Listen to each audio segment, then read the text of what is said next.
എന്തിന്റെ വിശേഷം? എല്ലാവർക്കും സുന്ദരെന്ന് വിശ്വസിക്കുന്നു. ഞങ്ങളിവിടെ സുഖമായിരിക്കുന്നു. അങ്ങനെ നമ്മൾ 1 മില്യൺ സബ്സ്ക്രൈബേഴ്സ് പിന്നിട്ടിട്ട് വീഡിയോ ഒക്കെ കണ്ടെന്ന് വിശ്വസിക്കുന്നു. എല്ലാവരും ഹാപ്പി ആയിരിക്കുന്നു എന്ന് വിശ്വസിക്കുന്നു. ഞങ്ങളിങ്ങനെ ഭയങ്കര എക്സൈറ്റഡ് ആണ്. എന്താ പറയുക, ഒരുപാട് നാളുകളായി ആഗ്രഹിച്ചിരുന്ന ഒരു നിമിഷമാണ് കടന്നു പോയിട്ടുണ്ടായിരുന്നത്. അപ്പോൾ എല്ലാവർക്കും എന്നെ സപ്പോർട്ട് ചെയ്ത് എല്ലാവർക്കും വീണ്ടും ഞാൻ ഹൃദയത്തിൻ്റെ ഭാഷയിൽ നന്ദി പറയുകയാണ്. കാരണം പറയാതിരിക്കാൻ പറ്റില്ല. നിങ്ങൾ ഓരോരുത്തരും ഇതിൻ്റെ പാർട്ടാണ്. അപ്പോൾ നമ്മളൊരു ഫാമിലിയാണ്. അപ്പോൾ എനിക്ക് സബ്സ്ക്രൈബേഴ്സ് എന്ന് പറയാൻ താല്പര്യമില്ല. കാരണം എന്താണെന്ന് വെച്ച് കഴിഞ്ഞാൽ ഞാനങ്ങനെ എനിക്ക് തോന്നുന്നില്ല. കാരണം നിങ്ങൾ ഞാനായിട്ടുള്ള കമ്മ്യൂണിക്കേഷൻ നോക്കുമ്പോൾ തീർച്ചയായിട്ടും നിങ്ങളെപ്പോഴും എന്നെ നിങ്ങളുടെ വീട്ടിലെ ഒരു അംഗമായിട്ടാണ് കരുതിയിരിക്കുന്നത് അല്ലേ. അപ്പോൾ ഒരു സബ്സ്ക്രൈബർ എന്ന് പറഞ്ഞത് വില കുറയ്ക്കാൻ എനിക്ക് ആഗ്രഹമില്ല. അതുകൊണ്ട് എൻ്റെ ഫാമിലി മെമ്പേഴ്സ് അങ്ങനെ 1 മില്യൺ ക്രോസ് ചെയ്തിരിക്കുകയാണ്. അപ്പോൾ ഞാനിന്നിവിടെ വാക്ക് പാലിക്കുകയാണ്. നിങ്ങൾക്കറിയാലോ, ഞാൻ നിങ്ങളുടെ അടുത്ത് ഒരുപാട് നാളുകളായിട്ട് പറഞ്ഞിട്ടുണ്ടായിരുന്നു എൻ്റെ ജീവിതത്തിൽ ഒരു കാര്യം നടന്നിട്ടുണ്ട്. അത് നിങ്ങളുടെ അടുത്ത് ഇതുവരെ പറഞ്ഞിട്ടില്ല. ഞാൻ എല്ലാ കാര്യങ്ങളും നിങ്ങളുടെ അടുത്ത് ഓപ്പണായി പറയുന്ന ഒരാളാണ് അല്ലേ. പക്ഷേ ചില കാര്യങ്ങൾ പറയേണ്ടതായ സമയം ഉണ്ടെന്ന് വിശ്വസിക്കുന്ന ഒരാളാണ് ഞാൻ. അപ്പോൾ അതിനുവേണ്ടി എനിക്ക് കുറച്ച് പേരെ പെർമിഷൻ ചോദിക്കേണ്ടിയിരുന്നു. പ്രത്യേകിച്ച് എൻ്റെ മകൻ്റെ പെർമിഷൻ ചോദിക്കണമായിരുന്നു. പിന്നെ കുറേ പേര് എൻ്റെ അടുത്ത് പറഞ്ഞു അത് പറയണ്ട, എന്തിനാ അത് പറയുന്നത്, ഇങ്ങനെ ഫാമിലി മാറ്റേഴ്സ് എന്തിനാണ് ഇങ്ങനെ പബ്ലിക്കായിട്ട് പറയുന്നതെന്ന് കുറേ പേര് എൻ്റെ അടുത്ത് പറഞ്ഞിട്ടുണ്ടായിരുന്നു. അങ്ങനെ ഒരുപാട് എന്താ പറയുക, വേണോ വേണ്ടയോ എന്നുള്ളൊരു ചിന്തകൾ കൂടെ കടന്നു പോയിട്ടുണ്ടായിരുന്നു ഒരു സമയത്ത്. പിന്നെ ഞാൻ വിചാരിച്ചു എന്തിനാ ഞാൻ മറച്ചു വയ്ക്കുന്നത്. കാരണം മറച്ചു വയ്ക്കേണ്ട ഒരു ആവശ്യമില്ല. ഇതിപ്പോൾ എൻ്റെ ജീവിതത്തിൽ മാത്രം സംഭവിക്കുന്ന ഒരു കാര്യമല്ല, പലരുടെ ജീവിതത്തിൽ സംഭവിച്ചിട്ടൊരു കാര്യമാണ്, സംഭവിക്കാൻ ചാൻസ് ഉള്ളതുമായൊരു കാര്യമാണ്. അപ്പോൾ എൻ്റെ സ്റ്റോറി പറയുന്നതിലൂടെ കുറച്ചെങ്കിലും പേർക്ക് ഒരു ആത്മവിശ്വാസവും അതുപോലെ തന്നെ ഇൻസ്പിറേഷനും തോന്നാൻ ചാൻസ് ഉണ്ടെങ്കിൽ ഞാൻ മിസ് ചെയ്യണ്ടെന്ന് വിചാരിച്ചിട്ടാണ് ഇങ്ങനെ എൻ്റെ ഒരു സ്റ്റോറി പറയാമെന്ന് വിചാരിച്ചത്. അപ്പോൾ എന്തായാലും ഇന്നാണ് ഇതിൻ്റെ ദിവസം വന്നിരിക്കുന്നത്. അപ്പോൾ ഒരു നിമിഷം. അപ്പോൾ എന്താണ് വീണ ചേച്ചി പറയാൻ പോകുന്ന സ്റ്റോറി? ഇതിനോടകം തന്നെ കുറച്ച് പേർക്ക് നിങ്ങൾക്ക് അറിയുന്നുണ്ടാവും. അത് കുറച്ച് പേര് ഒരു ഡിസ്കസ് ചെയ്തിട്ടുള്ളൊരു സംഭവമായിരുന്നു ഈ റീസെൻ്റ് ആയിട്ട്. ഞാൻ പറയാൻ ആഗ്രഹിച്ചിരുന്നു. ഞാൻ വിചാരിച്ചു ഞാൻ തന്നെ പറഞ്ഞറിയണമെന്ന് ആഗ്രഹം ഉണ്ടായിരുന്നു. പക്ഷേ അതിന് മുൻപായിട്ട് കുറച്ച് പേര് അത് സസ്പെൻസ് പൊളിച്ചിട്ടുണ്ട്. ഓക്കെ, അപ്പോൾ ഇന്ന് ഞാൻ പറയാൻ പോകുന്നത് എന്താണെന്ന് വെച്ച് കഴിഞ്ഞാൽ, നിങ്ങൾ എന്നോട് ഒരുപാട് പേര് ചോദിച്ചിട്ടുണ്ടായിരുന്നു എന്താ വീണ ചേച്ചി മാരേജ് ഫോട്ടോ കാണിക്കാത്തത്. വീണ ചേച്ചി എല്ലാ ഫോട്ടോസും ഫാമിലി ഫോട്ടോസ് എല്ലാം ഇടുന്നുണ്ട്, അമ്മേൻ്റെ അച്ഛൻ്റെ ഫോട്ടോസ് ഇടുന്നുണ്ട്, അല്ലെങ്കിൽ എല്ലാ കാര്യങ്ങളും നിങ്ങളുടെ അടുത്ത് പറയുന്നുണ്ട്, പക്ഷേ വിവാഹ ഫോട്ടോ കാണിക്കുന്നില്ല എന്ന് പറഞ്ഞിട്ടുണ്ടായിരുന്നു. അപ്പോഴാണ് ഞാൻ നമ്മുടെ കമ്മ്യൂണിറ്റി പേജിൽ വിവാഹ ഫോട്ടോ ഇട്ടിട്ടുണ്ടായിരുന്നത്. അപ്പോഴും ഞാൻ ജസ്റ്റ് ക്രോപ്പ് ചെയ്തിട്ടുണ്ടായിരുന്നു ഒരു സസ്പെൻസിന് വേണ്ടിയിട്ട്. വിവാഹ വീഡിയോ കാണിക്കാൻ പറഞ്ഞിട്ടുണ്ടായിരുന്നു. സത്യം പറഞ്ഞാൽ എനിക്ക് വിവാഹ വീഡിയോ ഇല്ല, അതുകൊണ്ടാണ് ഞാൻ കാണിക്കാതിരുന്നത്. മാത്രമല്ല ഈ ഒരു സസ്പെൻസ് ഇട്ടതുകൊണ്ടുമാണ് ഇങ്ങനത്തെ ഇതിനു മുമ്പ് കാര്യങ്ങൾ പറയാതിരുന്നത്. അപ്പോൾ ഇതാണ് എൻ്റെ വിവാഹ ഫോട്ടോ. സൂക്ഷിച്ച് നോക്കുക. ഇത് കമ്മ്യൂണിറ്റി പേജിൽ ഇട്ടുള്ളൊരു ഫോട്ടോ ആയിരുന്നു. പക്ഷെ അതിൽ വേറൊരാൾ മിസ്സിങ് ആയിരുന്നു.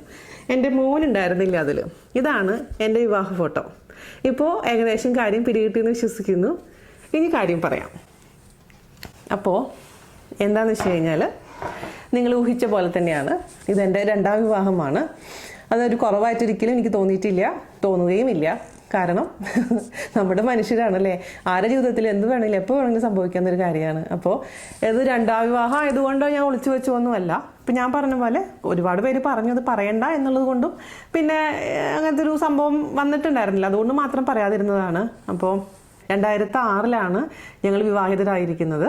അപ്പോൾ ആ സമയത്ത് എൻ്റെ മോന്, അതായത് അവിക്കുട്ടന് 1 വയസ്സും 1 മാസവും ഉള്ള സമയത്താണ് ഞങ്ങളുടെ കല്യാണം കഴിയുന്നത്.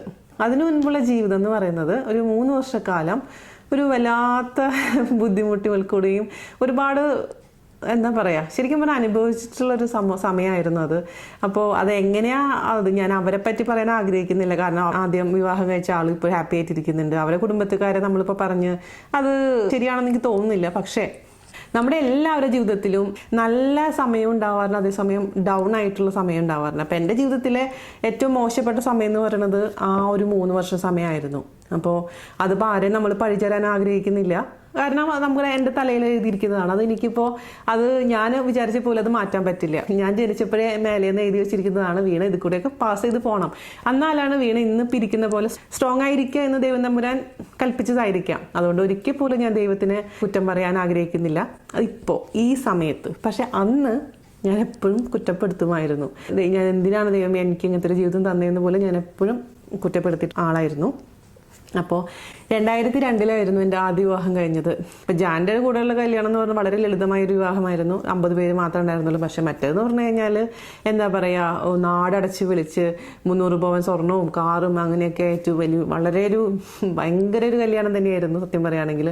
അപ്പോൾ അങ്ങനെ ഒരു ഗ്രാൻഡായുള്ള വിവാഹമാണ് എന്താ പറയുക അവസാനം ഫെയിലിയറിലോട്ട് കലാശിച്ചത്. ഇപ്പോഴും ഞാനിപ്പോൾ പറയാറുണ്ട്, ഗ്രാൻഡായി വിവാഹം നടത്തില്ലൊന്നും ഒരു കാര്യമില്ല.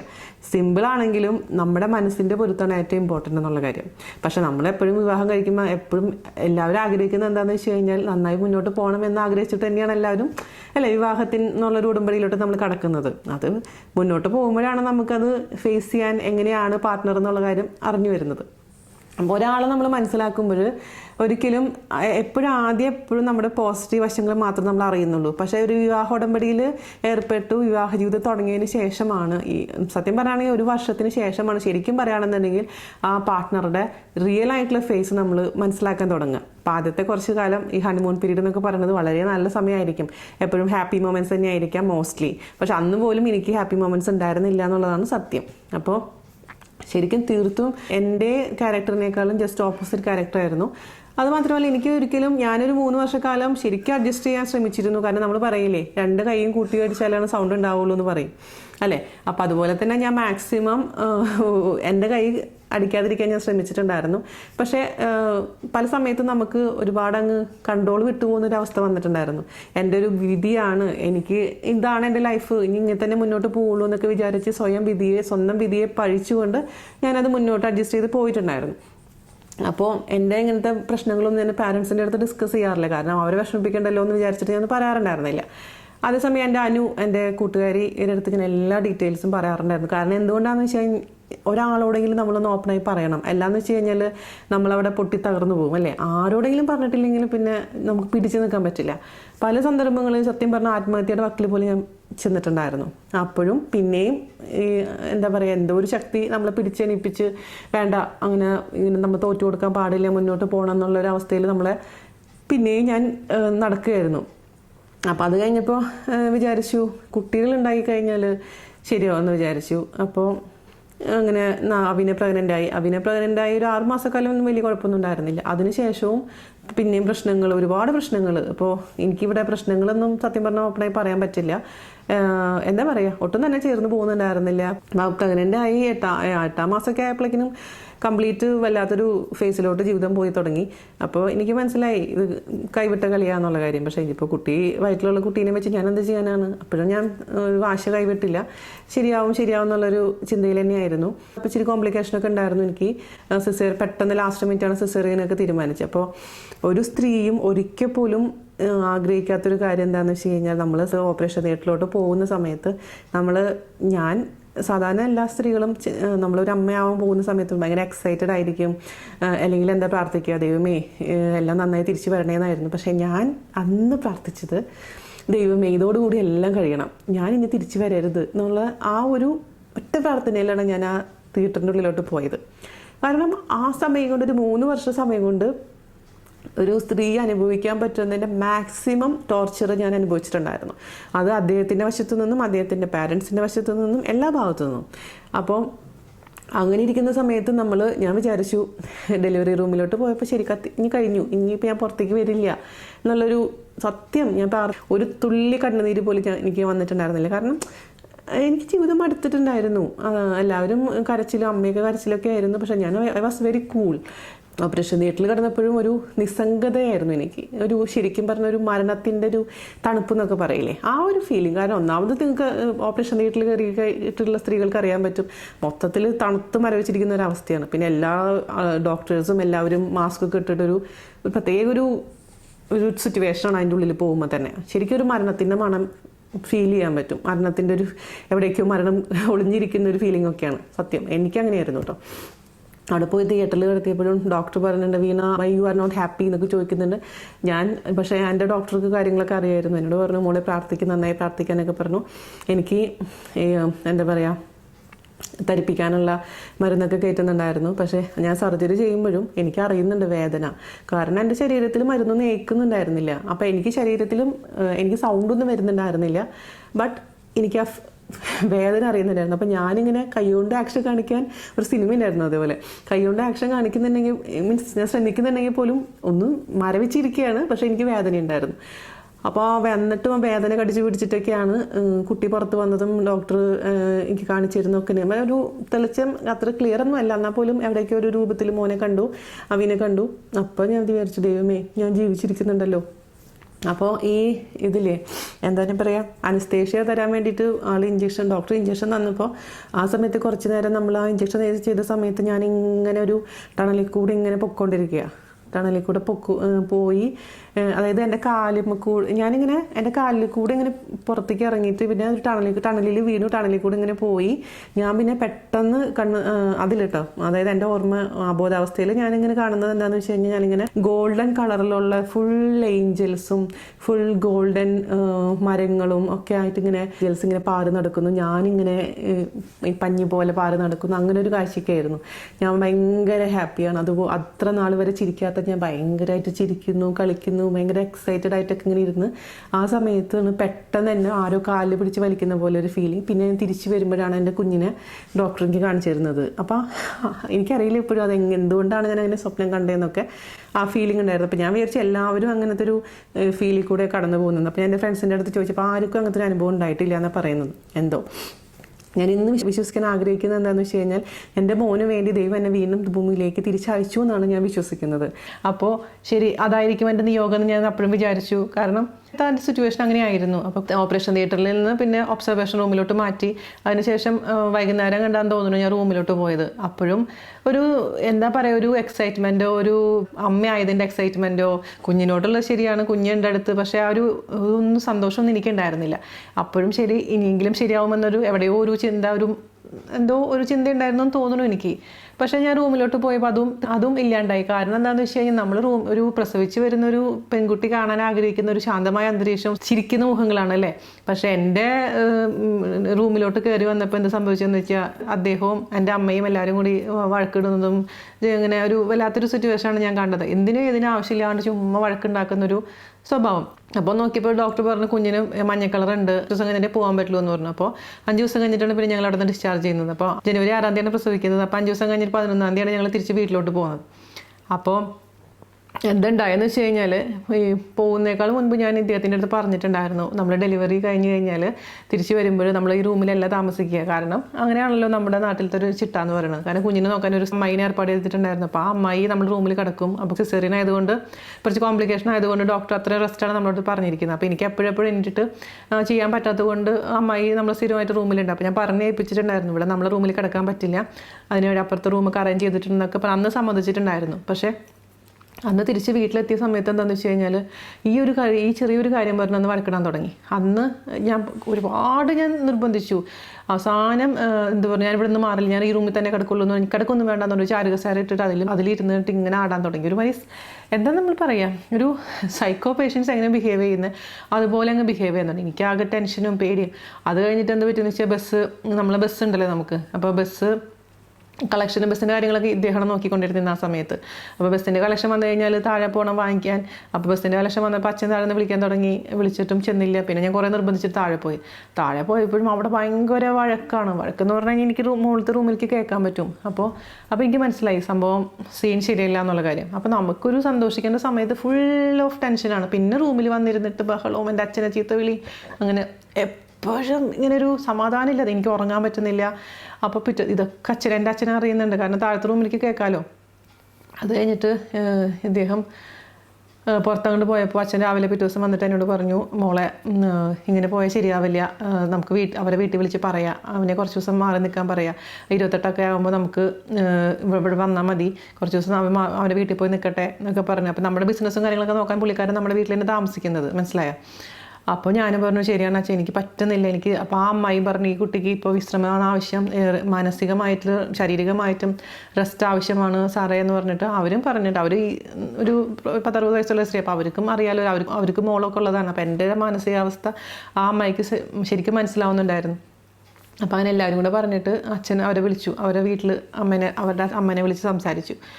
അവരമ്മനെ വിളിച്ചിട്ട് പറഞ്ഞു, ഇങ്ങനെയാണ് കുറച്ച് ദിവസം ഒന്ന് മോനെ വിളിച്ച് കൊണ്ടുപോകും, അവിടെ 28 കഴിഞ്ഞിട്ട് നമുക്ക് ചടങ്ങൊക്കെ നടത്താം, കാരണം പേരിടലും ചരടുകെട്ടലും കാര്യങ്ങളൊക്കെ ഉണ്ടാവില്ല. അപ്പോൾ ആ സമയത്ത് ഒരുമിച്ച് വലിയ ഫംഗ്ഷനൊക്കെ നടത്തിയിട്ട് നമുക്ക് നിങ്ങൾ കൊണ്ടുപോക്കോ, കുഞ്ഞിനെയും വീണനെയും കൊണ്ടുപോക്കോ എന്നൊക്കെ പറഞ്ഞാൽ അച്ഛൻ നല്ല രീതിയിലാണ് അവരെ വിളിച്ച് പറയുന്നത്. അപ്പോൾ അവർ ശരിയെന്ന് പറഞ്ഞ് സമ്മതിച്ചു. അത് കഴിഞ്ഞിട്ട് പിറ്റേ ദിവസം അവർ രാവിലെ തന്നെ വന്നു കേട്ടോ. അപ്പോൾ രാവിലെ വന്നപ്പോൾ അച്ഛന് അന്ന് എന്തോ പിറ്റേ ദിവസം അവർ വന്ന സമയത്ത് അച്ഛൻ അർജൻറ്റായിട്ട് പുറത്തേക്ക് പോകേണ്ടി വന്നു. എന്തോ ആരോ വിളിച്ചിട്ടോ എനിക്ക് ഓർമ്മയില്ല. ഇപ്പോൾ പോകേണ്ടി വന്നു. അപ്പോൾ അച്ഛൻ പറഞ്ഞു ഞാൻ ഇത്ര സമയത്തിനുള്ളിൽ വരാം, അവർ വരുമ്പോൾ അവർ നീ നോക്കണം, മാനേജ് ചെയ്യണം എന്നൊക്കെ പറഞ്ഞ് എന്നെ ഏൽപ്പിച്ചിട്ടാണ് പോയി. പിന്നെ അമ്മയുണ്ടല്ലോ വീട്ടിൽ, അങ്ങനെയൊക്കെ ഏൽപ്പിച്ചിട്ട് പോയിട്ടുണ്ടായിരുന്നത്. അപ്പോൾ അവർ വന്ന സമയത്ത് എൻ്റെ വീട്ടിൽ അച്ഛനുണ്ടായിരുന്നില്ല. അപ്പോൾ അത് വലിയൊരു വിഷയമാക്കി മാറ്റി. ഞങ്ങളെ വിളിച്ച് വരുത്തി അപമാനിച്ചു എന്നൊക്കെ പറഞ്ഞിട്ട്. അപ്പോൾ ഞാൻ പറഞ്ഞു അയ്യോ അങ്ങനെയൊന്നും പറയരുത്, അച്ഛനിപ്പോൾ വരും, അച്ഛൻ ഇന്നൊരു കാര്യത്തിന് വേണ്ടി പോയിരിക്കുകയാണ് എന്നൊക്കെ പറഞ്ഞു. അവർക്ക് എന്തെങ്കിലും ഒരു റീസൺ കിട്ടാൻ വേണ്ടി കാത്തിരിക്കുന്ന ഒരു കുടുംബമാണത്. അപ്പോൾ അപ്പോഴേക്കിനും പുള്ളിക്കാരൻ വന്ന് പിന്നെ അങ്ങോട്ടും ഇങ്ങോട്ടും സംസാരമായി. അപ്പോൾ മോൻ അമ്മയുടെ അടുത്ത് പോരെന്ന് പറയും, അമ്മ മോൻ്റെ അടുത്ത് പറയും. പ്രസവിച്ച അന്നാണ് അവർ വന്ന് കൊച്ചിനെ കണ്ടിട്ട് പോയിട്ടുണ്ടായിരുന്നത്. പിന്നെ വന്നത് ഈ 7ാമത്തെ ദിവസമാണ്. 7ാമത്തെ ദിവസം വീട്ടിൽ അച്ഛൻ വിളിച്ച് വരുത്തിയാരൻ വന്നിട്ട് എൻ്റെ കുഞ്ഞിനെ കണ്ടപ്പോൾ ആദ്യം പറഞ്ഞത് എന്താ കറുമ്പനാണല്ലോ, കറുത്തിരിക്കുകയാണല്ലോ കൊച്ച്, നിൻ്റെ അച്ഛനെ പോലെയാണെന്ന് പറഞ്ഞു. അത് കേട്ടപ്പോൾ ഞാൻ സാധാരണ ഒന്നും തിരിച്ചു വരാത്ത ഒരാളായിരുന്നു ഞാൻ. കാരണം ശരി, അവർ പ്രായത്തിന് മുതിർന്ന ആൾക്കാരാണ്, നമ്മൾ അമ്മായി അമ്മ എന്നുള്ളൊരു ബഹുമാനം കൊടുക്കുന്നുണ്ട്, അങ്ങനെ തിരിച്ചു പറയാൻ പാടില്ല എന്നാണ് എൻ്റെ പാരൻസ് എന്നെ പഠിപ്പിച്ച് തന്നേക്കുന്നത്. പക്ഷേ അന്ന് എനിക്ക് പറയാതിരിക്കാൻ പറ്റിയില്ല. കുഞ്ഞിൻ്റെ കളർ, അത് അവരുടെ മോൻ്റെ കൊച്ചിൻ്റെ കളറ് കറുപ്പാണെന്ന് പറഞ്ഞിട്ടാണ് അവർ ആദ്യം തന്നെ കൊച്ചിനെ അധിക്ഷേപിച്ചത്. അതെനിക്ക് അങ്ങോട്ട് സഹിക്കാൻ പറ്റിയില്ല. അതും എൻ്റെ അച്ഛൻ്റെ കളർ പോലെ കറുത്തിരിക്കണമെന്ന് പറഞ്ഞു. ഞാൻ പറയാം എൻ്റെ അച്ഛൻ്റെ കളറ് കറുപ്പ് വെളുപ്പായിക്കോട്ടെ, നിങ്ങളുടെ കൊച്ചുമോനല്ലേ, എന്താ ഇങ്ങനെയൊക്കെ സംസാരിക്കുന്നതെന്ന് ഞാൻ ചോദിച്ചിട്ടുണ്ടായിരുന്നു. അതിനുശേഷം പിന്നെ അവർ സംസാരിക്കാനൊക്കെ തുടങ്ങി. അത് കഴിഞ്ഞ് പിന്നെ എൻ്റെ അച്ഛൻ വന്നു. പിന്നെ അവർ തമ്മിൽ ഭയങ്കര വഴക്ക്. ഒരു പ്രസവിച്ച് കിടക്കുന്ന ഒരു കുട്ടിയുടെ മുന്നിൽ വെച്ചിട്ട് പറയാൻ പാടില്ലാത്ത പല കാര്യങ്ങളും സംസാരിക്കുകയും ഒക്കെ ഉണ്ടായി. എന്നിട്ട് അവർ എന്നോട് പറഞ്ഞ എന്താണെന്ന് വെച്ചാൽ ഇപ്പം ഇറങ്ങണം നമ്മുടെ വീട്ടിൽ നിന്ന്, അതായത് അവരുടെ വീട്ടിലേക്ക് പോകണം. അപ്പോൾ അവരുടെ വീട് തിരുവനന്തപുരത്താണ്.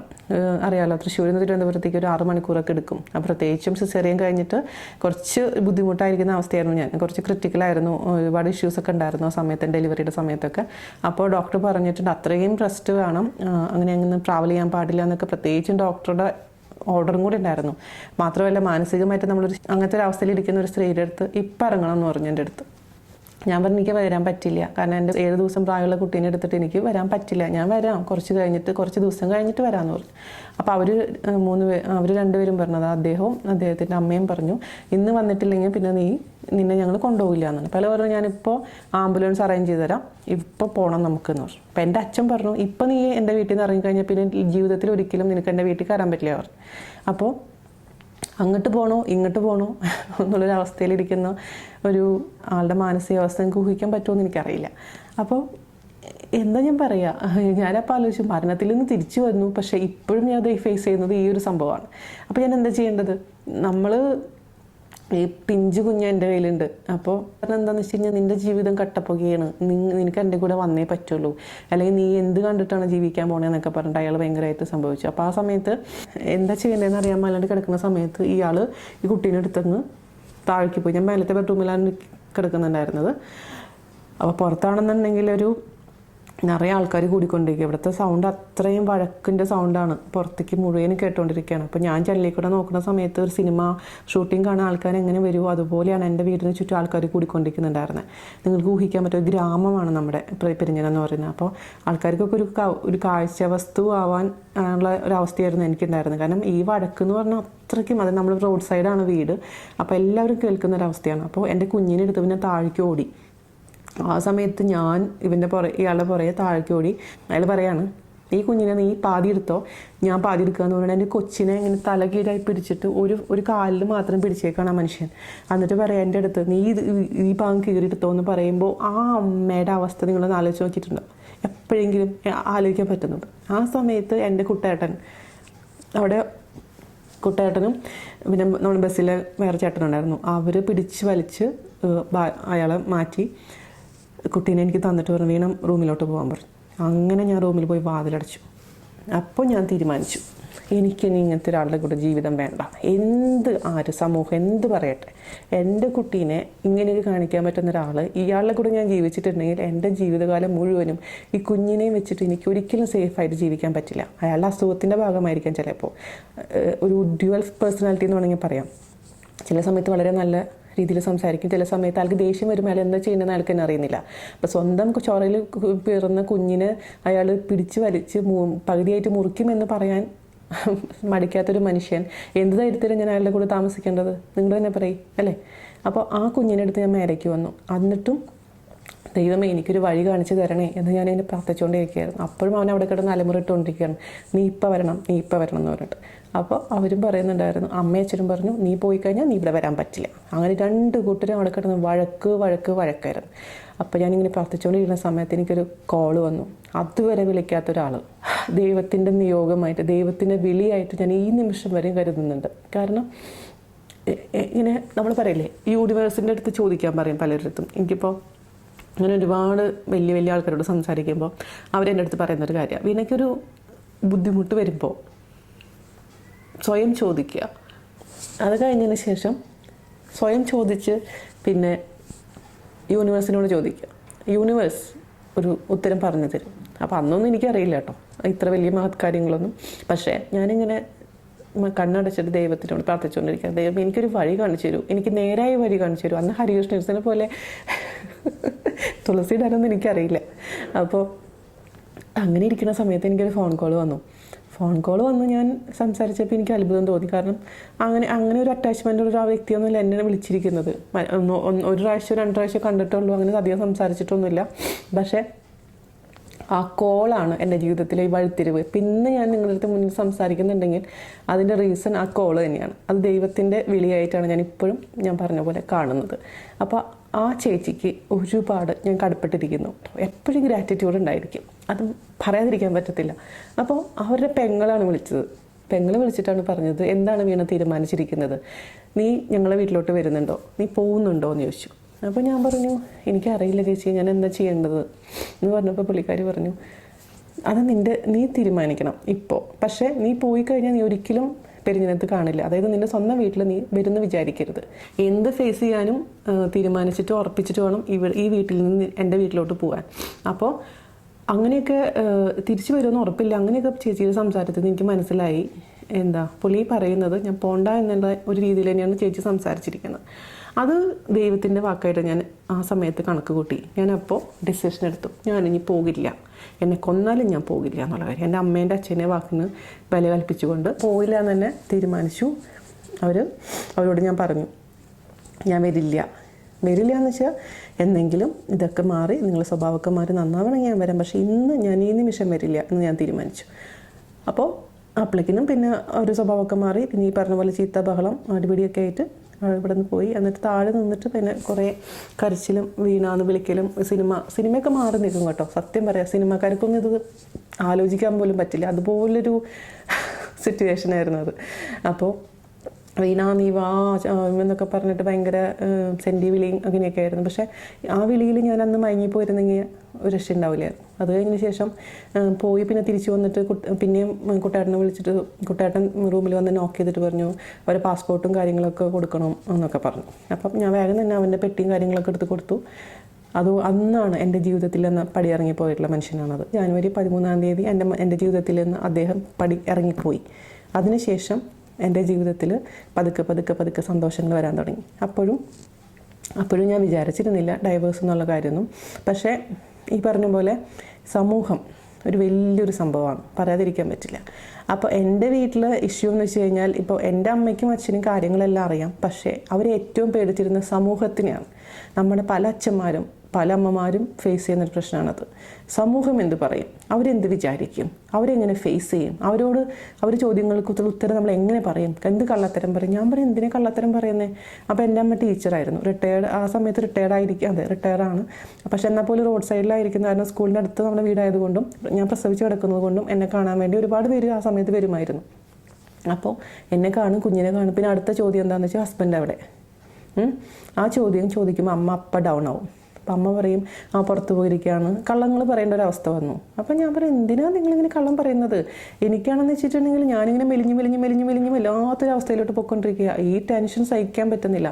പിന്നെ ഞാൻ വിചാരിച്ചു അത്രയും 3 വർഷം കാലം ഞാനിപ്പോൾ ഉയരെ സിനിമയിൽ ഉയരെ സിനിമ കണ്ട നിങ്ങൾക്ക് മനസ്സിലായിട്ടുണ്ടാവും. പാർവതി എന്നുള്ള വ്യക്തി, പാർവതി അല്ല ക്യാരക്ടർ, പല്ലവി അനുഭവിച്ച്, അതായത് എനിക്കൊരു സ്വാതന്ത്ര്യം ഉണ്ടായിരുന്നില്ല. എനിക്ക് ഒന്ന് ശ്വസിക്കണമെങ്കിൽ പെർമിഷൻ വാങ്ങിക്കണമായിരുന്നു. എനിക്ക് എൻ്റെ അമ്മയുടെ കൂടെ അമ്പലത്തിൽ പോകണമെങ്കിൽ പെർമിഷൻ വാങ്ങിക്കണമായിരുന്നു. അതായത് ഞാൻ ഒരു വീണ എന്നുള്ള വ്യക്തിയല്ല അവിടെ. അടിയറവ് പറഞ്ഞിട്ട് അവരുടെ ഒരു അടിമയായിരുന്നു ആ സമയം വരെ. എന്തിനേതിനും കയ്യിൽ പേസ്റ്റ് എടുത്ത് കൊടുക്കണം, ബ്രഷ് എടുത്ത് കൊടുക്കണം, അണ്ടർവെയർ എടുത്ത് കൊടുക്കണം എന്നൊരവസ്ഥ. ഞാൻ പൂർണ്ണ ഗർഭിണിയായിരിക്കുന്ന സമയത്താണെങ്കിൽ പോലും ഞാൻ കുക്ക് ചെയ്തിട്ട് ആ ഭക്ഷണം മേലത്തെ റൂമിൽ കൊണ്ടു കൊടുക്കണം. അങ്ങനത്തെ ഒരു വല്ലാത്ത എന്തിനും ഏതിനും ഒരു അടിമ എങ്ങനെ ഇരിക്കണോ അതുപോലെ തന്നെ ഞാൻ 3 വർഷം അവരെടുത്ത് കഴിഞ്ഞിട്ടുണ്ടായിരുന്നു. അപ്പോൾ അങ്ങനെ ഇരിക്കുന്ന ഒരു സ്ത്രീക്ക് ഈ 3 വർഷം ഇങ്ങനെ ഒരു തടവറ ശേഷം എനിക്ക് തോന്നുന്നു ഇതിനേക്കാൾ എത്രയോ നന്നായിരിക്കും. അങ്ങനെ ഒരു സ്വന്തമല്ല വീണ എന്നുള്ളൊരു വ്യക്തിയല്ലാതെ ഒരു അടിമയായിട്ട് ജീവിച്ചിട്ട് 3 വർഷത്തിന് ശേഷം ഒരു ബ്രേക്ക് എനിക്ക് കിട്ടിയപ്പോൾ, ഒരു ഫ്രീഡം എനിക്ക് കിട്ടിയപ്പോൾ എനിക്ക് മനസ്സിലായി, ഇതാണ് ഞാൻ മിസ് ചെയ്തിട്ടുണ്ടായിരുന്നത്. എനിക്കിനി തിരിച്ച് ആ തടവറയിലോട്ട് പോകണ്ട എന്ന് ഞാൻ തീരുമാനിച്ചു. ഒരു വല്ലാത്തൊരു ഡിസിഷൻ തന്നെയായിരുന്നു. ഞാൻ എന്ത് ചെയ്തു എന്ന് വെച്ച് കഴിഞ്ഞാൽ ഒരു മാസം ജനുവരിയിൽ പോയി ഫെബ്രുവരി ആയപ്പോൾ ഞാൻ അച്ഛൻ്റെ അടുത്ത് പോയിട്ട് പറഞ്ഞു, അച്ഛ എനിക്കിത് കണ്ടിന്യൂ ചെയ്യണ്ട, എനിക്ക് ഈ ബന്ധം മുന്നോട്ട് കൊണ്ടുപോകാൻ താല്പര്യമില്ല. അപ്പം അച്ഛൻ പറഞ്ഞു, നീ ആലോചിച്ചിട്ടുണ്ടോ, നന്നായി ആലോചിച്ച് തീരുമാനിച്ചതാണോ എന്നൊക്കെ ചോദിച്ചു. പിന്നെ അയാൾ എപ്പോഴും ഫോൺ വിളിക്കലും ശല്യപ്പെടുത്തലും പല രീതിയിൽ കോംപ്രമൈസ് ചെയ്യാനൊക്കെ ശ്രമിച്ചിട്ടുണ്ടായിരുന്നു കേട്ടോ. അതൊന്നും നമ്മൾ ആൻസർ ചെയ്തിട്ടില്ല. ഞാൻ അച്ഛനോട് പറഞ്ഞു, ഞാൻ അനുഭവിച്ച 100ൽ 2-3 കാര്യം മാത്രമേ അച്ഛനറിയുള്ളൂ. ഞാൻ അച്ഛനെ അറിയിക്കേണ്ടെന്ന് വെച്ചിട്ട് വിഷമിപ്പിക്കേണ്ടെന്ന് വെച്ച് ഞാൻ പറഞ്ഞിട്ടില്ല. പക്ഷേ ഇതെനിക്ക് മുന്നോട്ട് കൊണ്ടുപോകണം, ചിലപ്പോൾ അച്ഛൻ്റെ മകൾ തന്നെ അച്ഛൻ നഷ്ടപ്പെട്ടു എന്ന് വരും. അതുകൊണ്ട് നമുക്ക് ഇവിടെ വെച്ചിട്ട് ഈ ബന്ധം ഇല്ലാതാക്കാം. ഞാനാണ് ഇനീഷ്യേറ്റീവ് എടുത്തത്.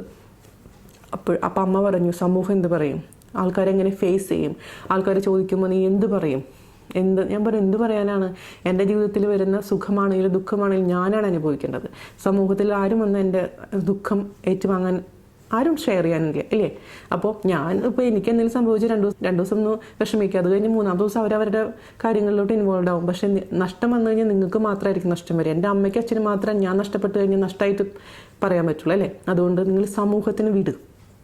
സമൂഹമല്ല, സമൂഹത്തിന് വേണം, ഇല്ലയെന്നൊന്നും ഞാൻ പറയുന്നില്ല. പക്ഷേ ഇങ്ങനത്തെ ഇൻറ്റിമേറ്റ് കാര്യങ്ങൾ നമ്മൾ തീരുമാനിക്കുമ്പോൾ സമൂഹത്തിന് നിങ്ങൾ ജസ്റ്റ് ഇഗ്നോർ ഇറ്റ്.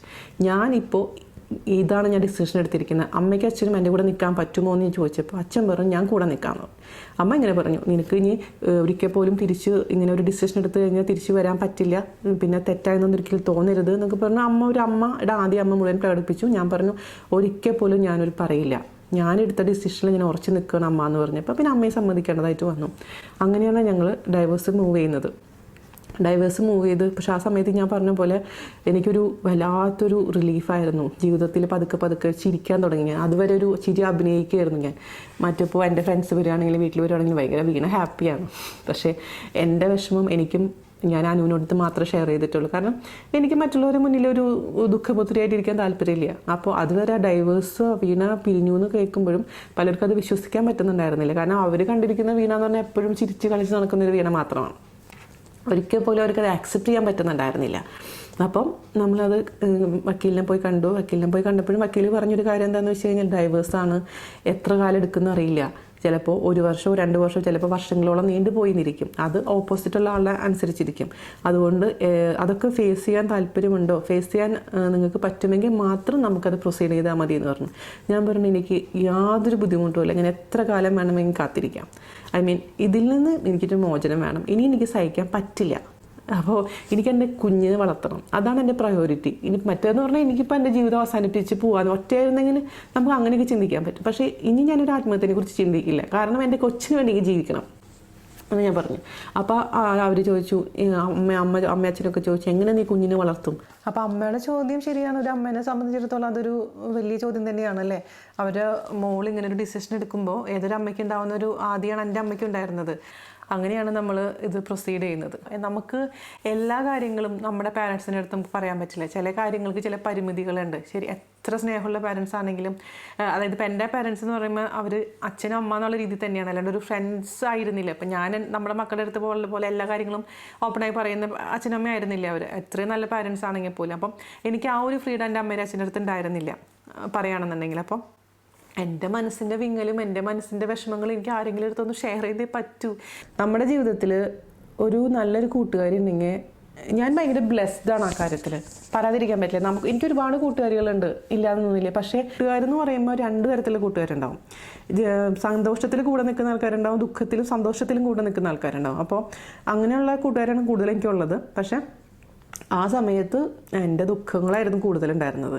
അപ്പോൾ പലവർക്കും നമ്മുടെ ദുഃഖം എന്ന് പറയുമ്പോൾ അത് കേൾക്കാനും എന്താ പറയുക, ഒരു പ്രാവശ്യം കുറച്ച് നേരം കേട്ടു, പിന്നെ അത് ഇഷ്ടമാവില്ല സത്യം ശരിക്കും പറയുകയാണെങ്കിൽ. പക്ഷെ അവളെന്ന് വെച്ച് കഴിഞ്ഞാൽ എനിക്ക് ഒരു കൈത്താങ്ങായിട്ട്, ഞാൻ പറഞ്ഞില്ലേ പലപ്പോഴും ആ സമയത്ത് കുഞ്ഞുണ്ടാവണേക്കാൾ മുൻപായിട്ടും ഇത്രയും പ്രശ്നങ്ങൾ അടിക്കലും പിടിക്കലും എന്താ അവളെ മുന്നിൽ വെച്ചിട്ട് തന്നെ എന്നെ ഉപദ്രവിക്കലൊക്കെ ഉണ്ടായിട്ടുണ്ട്. അപ്പം അങ്ങനെയൊക്കെയുള്ള സമയത്ത് നമ്മളെ ഒരു മോട്ടിവേറ്റ് ചെയ്തിട്ട് വീണ നിനക്ക് മുന്നോട്ട് പറക്കാൻ പറ്റും, മുന്നോട്ട് ജീവിക്കാൻ പറ്റും എന്ന് പറഞ്ഞിട്ട് എന്നെ ഇങ്ങനെ കൈ പിടിച്ച് ഉയർത്താനും എൻ്റെ സങ്കടങ്ങളും മുഴുവനും കേൾക്കാനും അവൾ മാത്രമേ എനിക്ക് ഉണ്ടായിരുന്നുള്ളൂ.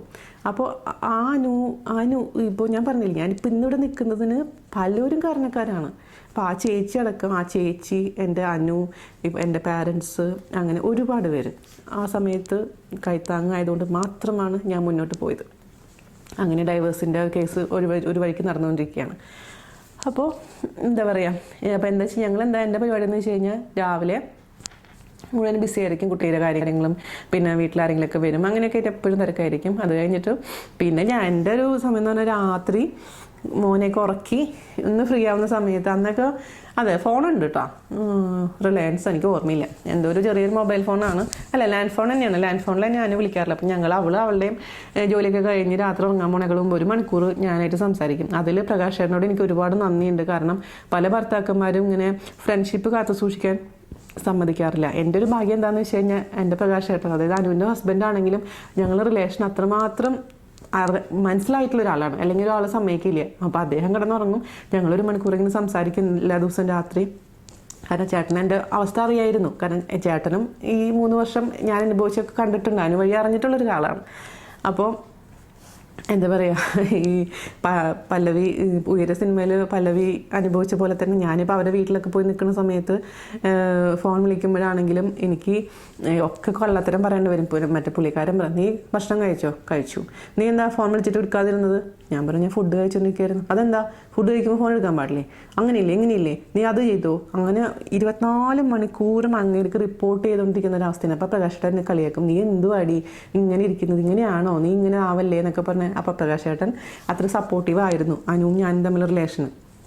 അപ്പോൾ ഞങ്ങളിങ്ങനെ രാത്രി സംസാരിക്കുമ്പോൾ അങ്ങനെ ഒരു ദിവസം ഞങ്ങൾ സംസാരിക്കുന്നതൊക്കെ കൂടെ ഞാൻ അനു പറഞ്ഞു, എടി ഇങ്ങനെ പോയാൽ മതിയോ, ഇങ്ങനെ നമുക്കൊരു കാര്യം ചെയ്താലോ, നമുക്ക് കേരള മാട്രിമോണിയിൽ ഒരു പ്രൊഫൈൽ രജിസ്റ്റർ ചെയ്യാം എന്നൊക്കെ പറഞ്ഞു. അപ്പോൾ ഞാൻ പറഞ്ഞു, എനിക്ക് എന്താ വട്ടാണോ, ഈ കല്യാണം എന്താ ഡൈവേഴ്സ് ആയിട്ടില്ല, ഈ ജസ്റ്റ് ഫയൽ ചെയ്തിട്ടുള്ളൂ, എന്നിട്ട് ഞാൻ വേറൊരു കല്യാണത്തിനെ കുറിച്ച് ആലോചിക്കുക, നീ എന്താ പറയണമെന്ന് വെച്ചപ്പോൾ അനു പറഞ്ഞു, എടി കല്യാണം കഴിക്കാനൊന്നും അല്ല, കുഞ്ഞിൻ്റെ ഭാവിനെ കുറിച്ച് എനിക്ക് ചിന്തിക്കണം അല്ലേ, അപ്പോൾ നമുക്ക് ചുമ്മാ ഒരു കേരള മാട്രിമോണിയിൽ പ്രൊഫൈൽ ക്രിയേറ്റ് ചെയ്യാന്ന് പറഞ്ഞു. അപ്പോൾ ഞങ്ങളപ്പോൾ ശരി അവൾ പറഞ്ഞതല്ലേ എന്ന് പറഞ്ഞിട്ട് എന്ത് ചെയ്തു, ഞങ്ങൾ രണ്ടുപേരും കൂടെ ഡിസ്കസ് ചെയ്ത് ഒരു കേരള മാട്രിമോണിയിൽ ഒരു പ്രൊഫൈലൊക്കെ ഉണ്ടാക്കി.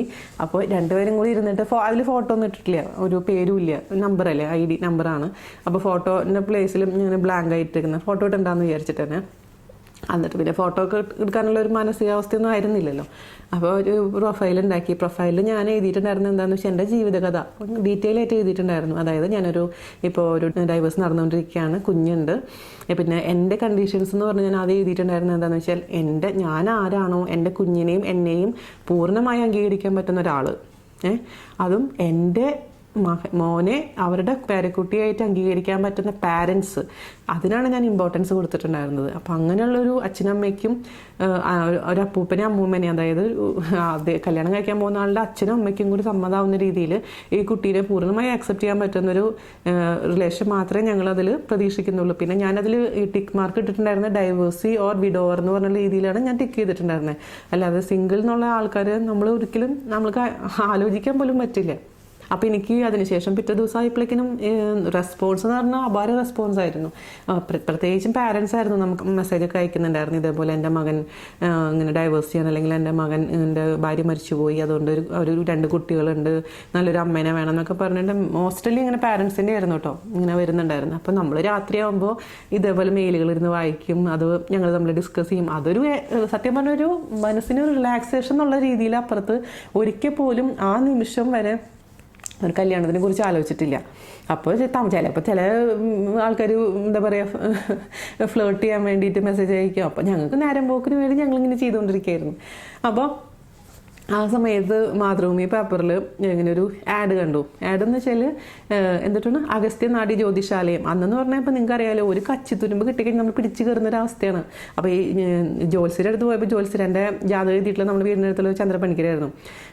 പെരുന്നനങ്ങൾക്കൊക്കെ അറിയാം. ചന്ദ്രപ്പണിക്കർ പറഞ്ഞു, കല്യാണം ഇതിൽ ജാതകത്തിൽ 2ാം വിവാഹ യോഗം ഉണ്ടല്ലോ, നിങ്ങളത് അറിഞ്ഞിട്ടുണ്ടായിരുന്നില്ലേ? അപ്പോഴാണ് ഞാൻ അറിയുന്നത് കേട്ടോ. അത് പോട്ടെ. അത് കഴിഞ്ഞിട്ട് അപ്പോൾ ഈ ഒരു പേപ്പറിലെ ആഡ് കണ്ടപ്പോൾ എന്താണെന്ന് വെച്ച് കഴിഞ്ഞാൽ ഈ അഗസ്ത്യനാഡി ജ്യോതിശാലയം ഈ എന്താ പറയുക പനയോലയിൽ എഴുതിയിട്ടുള്ള അഗസ്ത്യ മഹർഷി നമ്മുടെ ജാതകമൊക്കെ എഴുതി വെച്ചിട്ടുണ്ടെന്നൊക്കെ പറഞ്ഞുള്ളൊരു സംഭവമാണ്. അപ്പോൾ അത് കണ്ടപ്പോൾ അച്ഛൻ പറഞ്ഞു, ഇത് നമുക്കൊന്ന് പോയി നോക്കിയാലോ. അപ്പോൾ ഞാൻ പറഞ്ഞു, പിന്നെ അച്ഛന് വേറെ പണിയൊന്നുമില്ലെന്ന്. അപ്പോൾ അച്ഛൻ പറഞ്ഞു, നമുക്കൊന്ന് പോയി നോക്കാമെന്ന് പറഞ്ഞു. അപ്പോൾ അതിൽ അവരെ കോൺടാക്ട് ചെയ്തപ്പോൾ അവർ പറഞ്ഞു, ഈ ഇപ്പോൾ എൻ്റെ ജാതകം നോക്കുകയാണെങ്കിൽ തന്നെ ഞാൻ പോകേണ്ട ആവശ്യമൊന്നുമില്ല, ഒരു തമ്പ് ഇംപ്രഷൻ ഇപ്പോൾ വൈറ്റ് പേപ്പറിൽ കൊടുത്തു വിട്ടാൽ മതി. അപ്പോൾ സ്ത്രീകൾക്ക് വലത്തെ കയ്യോ, എനിക്ക് ഓർമ്മയില്ല കേട്ടോ. അങ്ങനെ ഞാനൊരു തമ്പ് ഇംപ്രഷനൊക്കെ കൊടുത്ത് അച്ഛൻ അതൊക്കെ നോക്കി തിരിച്ച് വന്നപ്പോൾ ഒരു കാസറ്റ് ആയിട്ടാണ് അച്ഛൻ വന്നത്. അപ്പോൾ CD ഒന്നും ആയിട്ടില്ലാന്ന്. അപ്പോൾ കാസറ്റൊക്കെ ഇട്ട് കേട്ടപ്പോൾ തമാശ ആയിട്ടാണ് എനിക്ക് ഫീൽ ചെയ്തത് മുഴുവനും. അതെല്ലാം കഴിഞ്ഞപ്പോൾ അവർ അതിൽ പരിഹാര മാർഗം എന്നൊക്കെ പറഞ്ഞ് കുറച്ച് സംഭവങ്ങൾ പറഞ്ഞിട്ടുണ്ടായിരുന്നു. അപ്പോൾ വളരെ തുച്ഛമായ പൈസയുടെ പരിഹാരമൊക്കെ പറഞ്ഞപ്പോൾ നമ്മൾ പറയില്ലേ, എന്തും ചെയ്യാൻ ഒരു ജീവിതത്തിൽ എന്തെങ്കിലും ഒരു നന്മ ഉണ്ടാവാൻ വേണ്ടിയിട്ട് എന്തും ചെയ്യാൻ വേണ്ടി അച്ഛനും അമ്മയും അങ്ങനെ ഇതായിട്ടിരിക്കുന്ന സമയമായിരുന്നു. അപ്പോൾ എൻ്റെ മോളുടെ ജീവിതം നന്നാവട്ടെ എന്ന് പറഞ്ഞാൽ അച്ഛൻ അതിൽ പറഞ്ഞിരിക്കുന്ന പോലെ തന്നെ അമ്പലങ്ങളിലൊക്കെ പോയി പ്രാർത്ഥനയൊക്കെ ചെയ്തു. എന്നിട്ട് അവസാനത്തെ 4 അമ്പലത്തിലുണ്ടായിരുന്നുള്ളൂ. വളരെ ഞാൻ പറഞ്ഞില്ല, 5 രൂപയുടെ പുഷ്പാഞ്ജലി അതുപോലെയൊക്കെ ഉണ്ടായിരുന്നുള്ളൂ കേട്ടോ. അത് അവസാനത്തെ അമ്പലത്തിൽ നിന്ന് പൂജയൊക്കെ കഴിഞ്ഞ് ഞങ്ങൾ രാത്രി തിരിച്ച് വീട്ടിൽ ശിവൻ്റെ അമ്പലത്തിൽ പൂജയൊക്കെ കഴിഞ്ഞ് ഞങ്ങൾ വീട്ടിൽ വന്നു. ഭക്ഷണമൊക്കെ കഴിഞ്ഞു. ഞാനിതേപോലെ മോനെയൊക്കെ ഉറക്കി. അനു അപ്പുറത്തെ ലൈനിലുണ്ട്, ഞങ്ങൾ സംസാരിച്ചുകൊണ്ടിരിക്കുകയാണ്. ആ സമയത്ത് ഇതേപോലെ ഇൻ്റർനെറ്റ് ഓൺ ചെയ്തു. ഇന്നത്തെ ആരൊക്കെയാണ് മെസ്സേജുകൾ വന്നിട്ടുണ്ടെന്ന് അറിയാൻ വേണ്ടി ഞാനിട്ട് ഓപ്പൺ ചെയ്തു. ഓക്കെ, ആസ് യൂഷ്വൽ കുറേ മെസ്സേജസ് ഉണ്ടായിരുന്നു, അതൊക്കെ വായിച്ചു. അപ്പോൾ അന്നത്തെ ദിവസമാണ് നമ്മുടെ ജാൻ ചേട്ടൻ്റെ മെസ്സേജ് വന്നിരിക്കുന്നത്. അപ്പോൾ ജാൻ ചേട്ടൻ്റെ മെസ്സേജ് ഞാനിപ്പോൾ ലാസ്റ്റ് കാണിക്കാം. ഇതേപോലെ ഇൻട്രസ്റ്റഡ് ആണ്, പ്രൊഫൈൽ കണ്ടിട്ട് ഇൻട്രസ്റ്റഡ് ആണെന്ന് പറഞ്ഞ് മെസ്സേജ് വന്നിട്ടുണ്ടായിരുന്നു. അപ്പോൾ ഞാൻ പ്രൊഫൈൽ നോക്കിയപ്പോൾ ഒരു മീശയൊന്നും ഇല്ലാതൊരു മനുഷ്യൻ. അപ്പോൾ ഞാൻ അനുവിനോട് പറയുന്നത് ഇങ്ങനെ ഇതൊരാൾ. അപ്പോൾ ഞാൻ നോക്കിയപ്പോൾ സിംഗിൾ. അപ്പം ഞാൻ വിചാരിച്ചു ആള് മാറിയതാ. അതായത് ആള് പ്രൊഫൈലൊന്നും വായിച്ചിട്ടൊന്നും ഉണ്ടാവില്ല, ചുമ്മാ വെറുതെ ഒരു പെണ്ണിൻ്റെ പ്രൊഫൈൽ കണ്ടപ്പോൾ അയച്ചതാന്നുള്ളൊരു രീതിയിലാണ് ഞാനത് എടുത്തിട്ടുണ്ടായിരുന്നത്. അപ്പോൾ ഞാൻ തിരിച്ച് റിപ്ലൈ കൊടുത്തു, ഇതേപോലെ ഞാൻ സിംഗിള് അല്ല, ഞാൻ ഡൈവേഴ്സിയാണ് എന്ന് പറഞ്ഞിട്ട് റിപ്ലൈ കൊടുത്തപ്പോൾ പുള്ളി പിന്നെ തിരിച്ച് വീണ്ടും എനിക്ക് മറുപടി തന്നു. മെസ്സേജ് കണ്ടിട്ട് തന്നെയാണ് മെസ്സേജ് അയച്ചിരിക്കുന്നത്. I want to know more about you എന്നൊക്കെ പറഞ്ഞിട്ട്. ഓക്കെ, അത് കഴിഞ്ഞിട്ട് പിന്നെ അത് കഴിഞ്ഞു. അപ്പോൾ അത് കഴിഞ്ഞിട്ട് പിന്നെ എനിക്ക് വീണ്ടും ഒരു മെസ്സേജ് വന്നു, ഇതേപോലെ ഇപ്പോൾ ബിസിയാണ് എന്താണ്. അപ്പോൾ ആൾ സൗദി അറേബ്യയിലാണ് വർക്ക് ചെയ്യുന്നത്, ലണ്ടനിലേക്ക് പോവുകയാണ്, ലണ്ടനിൽ എന്തോ മീറ്റിംഗ് എന്തോ ഉണ്ട്. അത് കഴിഞ്ഞിട്ട് ഫ്രീ ആകുമ്പോൾ പുള്ളിക്കാരൻ ഫ്രീ ആകുമ്പോൾ ചാറ്റ് ചെയ്യാനൊക്കെ പറഞ്ഞിട്ട് വീണ്ടും ഒരു മെസ്സേജ് ഉണ്ടായിരുന്നു. ഓക്കെ, അത് കഴിഞ്ഞു നമ്മൾ എല്ലാ മെസ്സേജുകളിലും കൂട്ടത്തിൽ പെടുത്തി, അത്രേ ഉള്ളൂ. അല്ലാതെ ആ മെസ്സേജിന് ഒരു ഇമ്പോർട്ടൻസ് ഒന്നും ഞങ്ങൾ കൊടുത്തിട്ടുണ്ടായിരുന്നില്ല. പിന്നെ ഒന്നും ആളെ കുറിച്ച് വിവരമൊന്നും ഉണ്ടായിരുന്നില്ല. അപ്പോൾ ഇത് സംഭവിക്കുന്നത് ജൂലൈ മാസം 23-ാം തീയതി. ജൂലൈ മാസം 23-ാം തീയതിയാണ് ജാൻ ചേട്ടൻ്റെ ആദ്യത്തെ മെസ്സേജ് വരുന്നത്. അതായത് ഈ അമ്പലത്തിലേക്ക് പോയി എല്ലാം കഴിഞ്ഞ് വന്നതിന് ശേഷം അന്നത്തെ രാത്രി. അപ്പോൾ അത് പിന്നെയാണ് നമ്മളതൊക്കെ കണക്ട് ചെയ്യുന്നത് കേട്ടോ. അന്നത്തെ ദിവസം നമ്മൾ അങ്ങനെയൊന്നും ഓർത്ത് വെക്കത്തൊന്നുമില്ല. അതിനുശേഷം പിന്നെ അതൊക്കെ കുറേ ദിവസങ്ങൾ കഴിഞ്ഞു, നമ്മളതൊക്കെ മറന്നേ പോയി, ഈ മനുഷ്യനെ പറ്റി മറന്നുപോയി. പിന്നെ പക്ഷേ ആ ജാൻ ജോഷി എന്നുള്ളൊരു പേര് സ്ട്രൈക്കിംഗ് ആയിരുന്നു, കാരണം അങ്ങനെ ഒരു കേൾക്കാത്തൊരു പേരായിരുന്നല്ലോ. അപ്പോൾ അത് കഴിഞ്ഞ് 1 മാസമൊക്കെ കഴിഞ്ഞ് ഇതേപോലെ ആസ് യൂഷ്വൽ ഞങ്ങളുടെ പരിപാടികൾ തുടർന്നുകൊണ്ടേയിരുന്നു. കുഞ്ഞിൻ്റെ കൂടെയുള്ള അപ്പം കുഞ്ഞുങ്ങൾ വലുതായി വരില്ല. അപ്പോൾ കുട്ടികൾ കൂടുതൽ നല്ല രസമല്ല ആ സമയത്ത്. അപ്പം മോൻ്റെ കൂടെ കൂടുതൽ സമയം സ്പെൻഡ് ചെയ്യുക, അങ്ങനെ ഹാപ്പി ആയിട്ടിരിക്കുന്ന സമയത്ത് ഒരു ദിവസം കറക്റ്റ് 1 മാസത്തിന് ശേഷം വീണ്ടും മെസ്സേജ് വന്നു പുള്ളിയുടെ. ജാൻ ചേട്ടൻ്റെ മെസ്സേജ് വന്നു, ഇതേപോലെ ഞാൻ തിരിച്ചെത്തി, സൗദി അറേബ്യയിൽ തിരിച്ചെത്തി. So hope you remember me. നമുക്ക് കുറച്ചും കൂടെ പരസ്പരം അറിയണമെന്ന് എനിക്ക് ആഗ്രഹമുണ്ട്. So if you don't mind എനിക്ക് മെയിൽ ID, മെസ്സഞ്ചർ ID, അതായത് ചാറ്റ് ചെയ്യാൻ യാഹു മെസ്സഞ്ചർ ആയിരുന്നു ID തരുമോ എന്ന് ചോദിച്ചിട്ട്. അപ്പോൾ എനിക്ക് ഈ എന്താ പറയുക, ചൂടുവെള്ളത്തിൽ വീണ പൂച്ചയായതുകൊണ്ട് എനിക്ക് പച്ചവെള്ളം കണ്ടാലും പേടിയാണ്. നിങ്ങൾക്ക് ഊഹിക്കാൻ പറ്റുമല്ലോ എൻ്റെ ഒരു മാനസികാവസ്ഥ. അപ്പോൾ പിന്നെ നമ്മുടെ സമൂഹത്തിൽ ആൾക്കാർ ഇങ്ങനെ വാളും പിടിച്ച് നിൽക്കണമല്ലോ ആ വീണ എന്ത് ചെയ്യണമെന്ന് അറിയാൻ വേണ്ടിയിട്ട്. അപ്പോൾ അത് കാരണം പേടിച്ചിട്ടൊക്കെയാണ് ഓരോ കാര്യങ്ങളൊക്കെ നമ്മൾ ചെയ്യുന്നുണ്ടായിരുന്നു. അപ്പോൾ ഞാൻ അനുവിൻ്റെ അടുത്ത് പറഞ്ഞു, അനുടി ഇങ്ങനെ ആളുടെ മെസ്സേജ് വന്നിട്ടുണ്ടല്ലോ, അപ്പോൾ എന്നിട്ടാണ് ചെയ്യണ്ടേന്ന് വെച്ചപ്പോൾ അനു പറഞ്ഞു, ഞാനെന്താ നീ യാഹു മെസ്സഞ്ചർ അല്ല, നിന്നെ അതിൽ കൂടെ നിന്നെ പിടിച്ചൊന്നും തിന്നത്തൊന്നുമില്ലല്ലോ, നീ നമ്പർ നീ മെസ്സഞ്ചർ ID കൊടുത്തോളാൻ പറഞ്ഞു. അങ്ങനെ അവളുടെ പെർമിഷനോട് കൂടിയിട്ട് ഞാൻ യാഹു മെസ്സഞ്ചർ കൊടുത്തു. എന്നിട്ട് പിന്നെ പുള്ളി ഓൺലൈനിൽ വന്നു കേട്ടോ. ഇപ്പോൾ പുള്ളി ഓൺലൈനിൽ വരും ചാറ്റ് ചെയ്യുമ്പോഴും എൻ്റെ ഫോൺ ചെവിയിലുണ്ട്. കാരണം എനിക്ക് പേടിയാണ്, അനു എൻ്റെ കൂടെ ഉണ്ടാവണം. കാരണം ഇനി ഞാൻ പൊട്ടത്തരങ്ങളൊന്നും ചെയ്യാൻ പാടില്ല അല്ലേ, അങ്ങനെ ഒരു പേടിച്ചിട്ട് സംസാരിക്കുന്നത്. അപ്പോൾ ഇങ്ങനെ സംസാരിക്കും, ഇങ്ങനെ ഭയങ്കര ഫിലോസഫിക്കലായിട്ട് സംസാരിക്കുന്നു. ഞാൻ വിചാരിച്ചു ദൈവം ഇതെനിക്ക് പറ്റുന്നൊരു കേസല്ലല്ലോ, ഞാനൊരു സാധാരണ ഒരു പെൺകുട്ടി, എനിക്കിങ്ങനെ ഒരുപാട് സാഹിത്യം എന്ന് പറഞ്ഞാലും മനസ്സിലാകത്തൊന്നുമില്ല. പിന്നെ അപ്പോൾ വർത്താനൊക്കെ പറഞ്ഞു വന്നപ്പോൾ മനസ്സിലായത് നമ്മൾ വീടിൻ്റെ അടുത്തുള്ള ഒരാളാണ്. അപ്പോൾ കുമ്പളപ്പറമ്പിൽ എന്ന് പറഞ്ഞു കഴിഞ്ഞാൽ ഇടത്തിരുത്തിയിലാണ്. അതായത് എൻ്റെ വീട്ടിൽ നിന്ന് 15 മിനിറ്റ് ഉള്ളൂ പുള്ളിയുടെ വീട്ടിൽ. അപ്പോൾ കുമ്പളപ്പറമ്പിൽ നിന്നൊക്കെ എനിക്ക് നല്ല പരിചയമുള്ള വീട്ടുകാരാണ്. അപ്പോൾ എൻ്റെ അച്ഛനൊക്കെ ഇങ്ങനെ പറഞ്ഞു കേട്ടിട്ടുണ്ട്. അപ്പോൾ എനിക്ക് ഇത്ര അടുത്താണോ? അപ്പോൾ ഓരോരുത്തർ പേരൊക്കെ പറഞ്ഞപ്പോഴും ഇങ്ങനെ അരുണ മാഷ് അത് എന്നൊക്കെ പറഞ്ഞപ്പോഴും എനിക്ക് മനസ്സിലായി എൻ്റെ അച്ഛനൊക്കെ അറിയുന്ന ടീമാണെന്നുള്ള കാര്യം. അപ്പോൾ ഓക്കെ, അപ്പോൾ അഥവാ എന്തെങ്കിലും ഉണ്ടെങ്കിൽ അന്വേഷിച്ചാൽ തന്നെ അറിയാൻ പറ്റുമല്ലോ, ഇവർ ആരൊക്കെയാണ് ഡീറ്റെയിൽസ് അറിയാൻ പറ്റുമല്ലോ എന്ന് ഞാൻ മനസ്സിൽ വിചാരിച്ചു. അപ്പോൾ ഞാൻ പിന്നെ എൻ്റെ ഡീറ്റെയിൽസൊക്കെ ജസ്റ്റ് ഇങ്ങനെ പറഞ്ഞു, എൻ്റെ പേര് ഇങ്ങനെയാണ്, ഇന്ന സ്ഥലത്താണ് താമസിക്കുന്നതെന്നൊക്കെ പറഞ്ഞു. കുറച്ച് നേരം സംസാരിച്ചു. അങ്ങനെ ഒരു പൊതുവായ കാര്യങ്ങളൊക്കെ മാത്രം സംസാരിച്ചു. അന്നത്തെ ദിവസം കഴിഞ്ഞു. അത് കഴിഞ്ഞിട്ട് പിന്നെ പിറ്റേ ദിവസം മെസ്സേജ് അയച്ചു, എനിക്ക് പിന്നെ എടുത്ത് സംസാരിക്കണം എന്ന് പറഞ്ഞു. അപ്പോൾ വിരോധം ഇല്ലാന്ന് വെച്ചിട്ടുണ്ടെങ്കിൽ ഫോൺ നമ്പർ തന്നെ എന്ന് പറഞ്ഞു. അപ്പോൾ വീണ്ടും അനുവിൻ്റെ അടുത്ത് ചോദിച്ചു.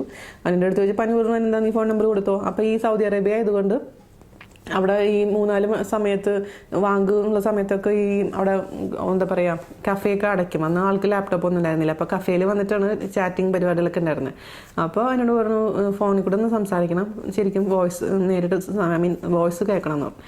അങ്ങനെ എന്നെ വിളിച്ചപ്പോൾ ഞാൻ ഈ കാര്യങ്ങൾ മുഴുവനും ഈ പറഞ്ഞ കാര്യങ്ങളാണെങ്കിൽ പോലും നേരെ എൻ്റെ വോയിസിൽ ഞാൻ സംസാരിച്ചു. ഇതൊക്കെയാണ് കാര്യങ്ങൾ. അതുകൊണ്ട് എനിക്ക് ഞാനൊരു തമാശയ്ക്ക് അല്ലെങ്കിൽ ഞങ്ങളൊരു ഒട്ടും സീരിയസ് അല്ലാണ്ട് ആ രീതിയിലാണ് നമ്മൾ പ്രൊഫൈൽ ക്രിയേറ്റ് ചെയ്തിരിക്കുന്നത്. കാരണം എന്താണെന്ന് വെച്ച് കഴിഞ്ഞാൽ ഞാനിപ്പോൾ ജസ്റ്റ് അപ്ലൈ ചെയ്തിട്ടുള്ളൂ ഡൈവേഴ്സിന്. അത് ഡൈവേഴ്സ് എപ്പോൾ കിട്ടുന്ന പോലും എനിക്കറിയില്ല. അപ്പോൾ നിങ്ങളെന്ന് പറഞ്ഞൊരു കല്യാണം കഴിക്കാത്ത ഒരാളാണ്. കല്യാണം കഴിക്കാത്ത ആളോട് നമ്മൾക്കൊരു എത്ര വെയിറ്റ് ചെയ്യാൻ പറയാൻ നമുക്ക് പറ്റില്ല.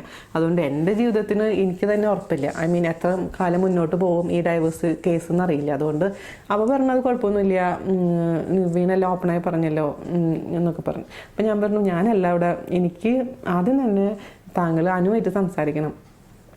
അനു കൺവിൻസ് ആയാൽ മാത്രമാണ് എനിക്ക് എൻ്റെ വീട്ടുകാരോടൊക്കെ സംസാരിക്കാൻ പറ്റുള്ളൂ. അല്ലാണ്ട് തന്നെ നമുക്ക് വെറുതെ മുന്നോട്ട് കൊണ്ടുപോയിട്ട് കാര്യമില്ലല്ലോ എന്ന് പറഞ്ഞു. അപ്പോൾ അതിനോട് പറഞ്ഞു ഞാൻ എന്താ നീ നമ്പർ തന്നോളാൻ പറഞ്ഞു.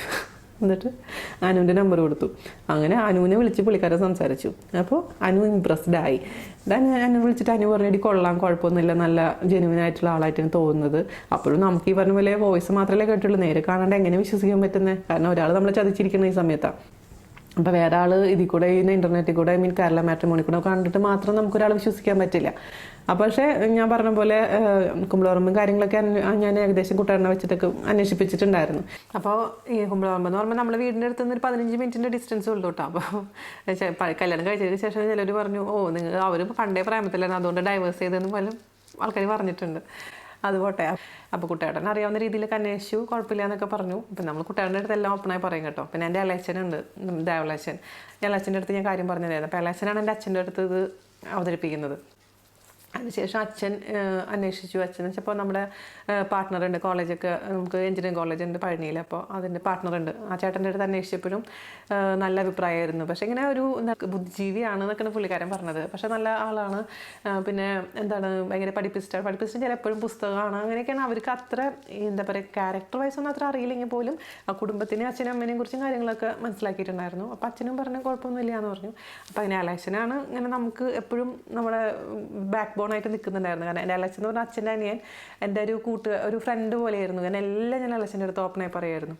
അപ്പോൾ അലക്ഷൻ ഇങ്ങനെ ഞാൻ കേരള മാട്രിമോണിയിൽ ഞാൻ്റെ ഫോട്ടോ ഉണ്ടായിരുന്നില്ല, ഞാൻ ഫോട്ടോ ഇട്ടിട്ടുണ്ടായിരുന്നില്ല, പക്ഷേ പുള്ളി ഫോട്ടോ ഇട്ടിട്ടുണ്ടായിരുന്നല്ലോ. അപ്പോൾ ഞാൻ ഫോട്ടോ ഒക്കെ കാണിച്ചു കൊടുത്തു. അപ്പോൾ അങ്ങനെ എൻ്റെ അച്ഛനും അലക്ഷൻ കാണിച്ചു കൊടുത്തു. അപ്പോൾ അവർക്ക് കുഴപ്പമൊന്നുമില്ല. പക്ഷേ എല്ലാവർക്കും ഒരു മനസ്സിൻ്റെ ഉള്ളിൽ തോന്നിയൊരു ചോദ്യം തന്നെയായിരുന്നു, ഇദ്ദേഹം ഒരു കല്യാണം കഴിക്കാത്തൊരു മനുഷ്യനാണല്ലോ, പിന്നെ എങ്ങനെയാണ് മോളെ പോലെ ഒരാളെ എന്തുകൊണ്ട് സ്വീകരിക്കണം എന്നൊക്കെ ആയിരുന്നു അവരുടെയൊക്കെ എല്ലാവരുടെ മനസ്സിൽ വന്നിരുന്ന ഒരു ചോദ്യം. അപ്പോൾ അതും എൻ്റെ മനസ്സിലുണ്ടായിരുന്നു. പക്ഷേ ആൾ പറഞ്ഞപ്പോൾ എനിക്ക് വലിയ കുഴപ്പമൊന്നും തോന്നില്ല, കൺവിൻസ്ഡ് ആയിപ്പോയി. എന്നാലും നേരെ കാണാണ്ട് നമുക്കൊന്നും ഡിസൈഡ് ചെയ്യാൻ പറ്റില്ലല്ലോ. ആ സമയത്ത് ജാൻ ചേട്ടൻ്റെ പാരൻസ് ഉണ്ടായിരുന്നു അബുദാബിയിലാണ്. അപ്പോൾ അച്ഛൻ അവിടെ അബുദാബിയിൽ എഞ്ചിനീയറായിട്ട് വർക്ക് ചെയ്യുമായിരുന്നു. അങ്ങനെ അച്ഛനെ കാണാൻ അവർ ജാൻ ചേട്ടൻ ഇടയ്ക്കിടയ്ക്ക് ഇങ്ങോട്ട് വരുമായിരുന്നു. അപ്പോൾ ജാൻ അങ്ങനെ ഈ ഒരു കാര്യം അവതരിപ്പിക്കാൻ വേണ്ടിയാണ്. കാരണം ആ സമയത്ത് കല്യാണാലോചനകൾ നടന്നുകൊണ്ടിരിക്കുന്ന സമയമാണല്ലോ.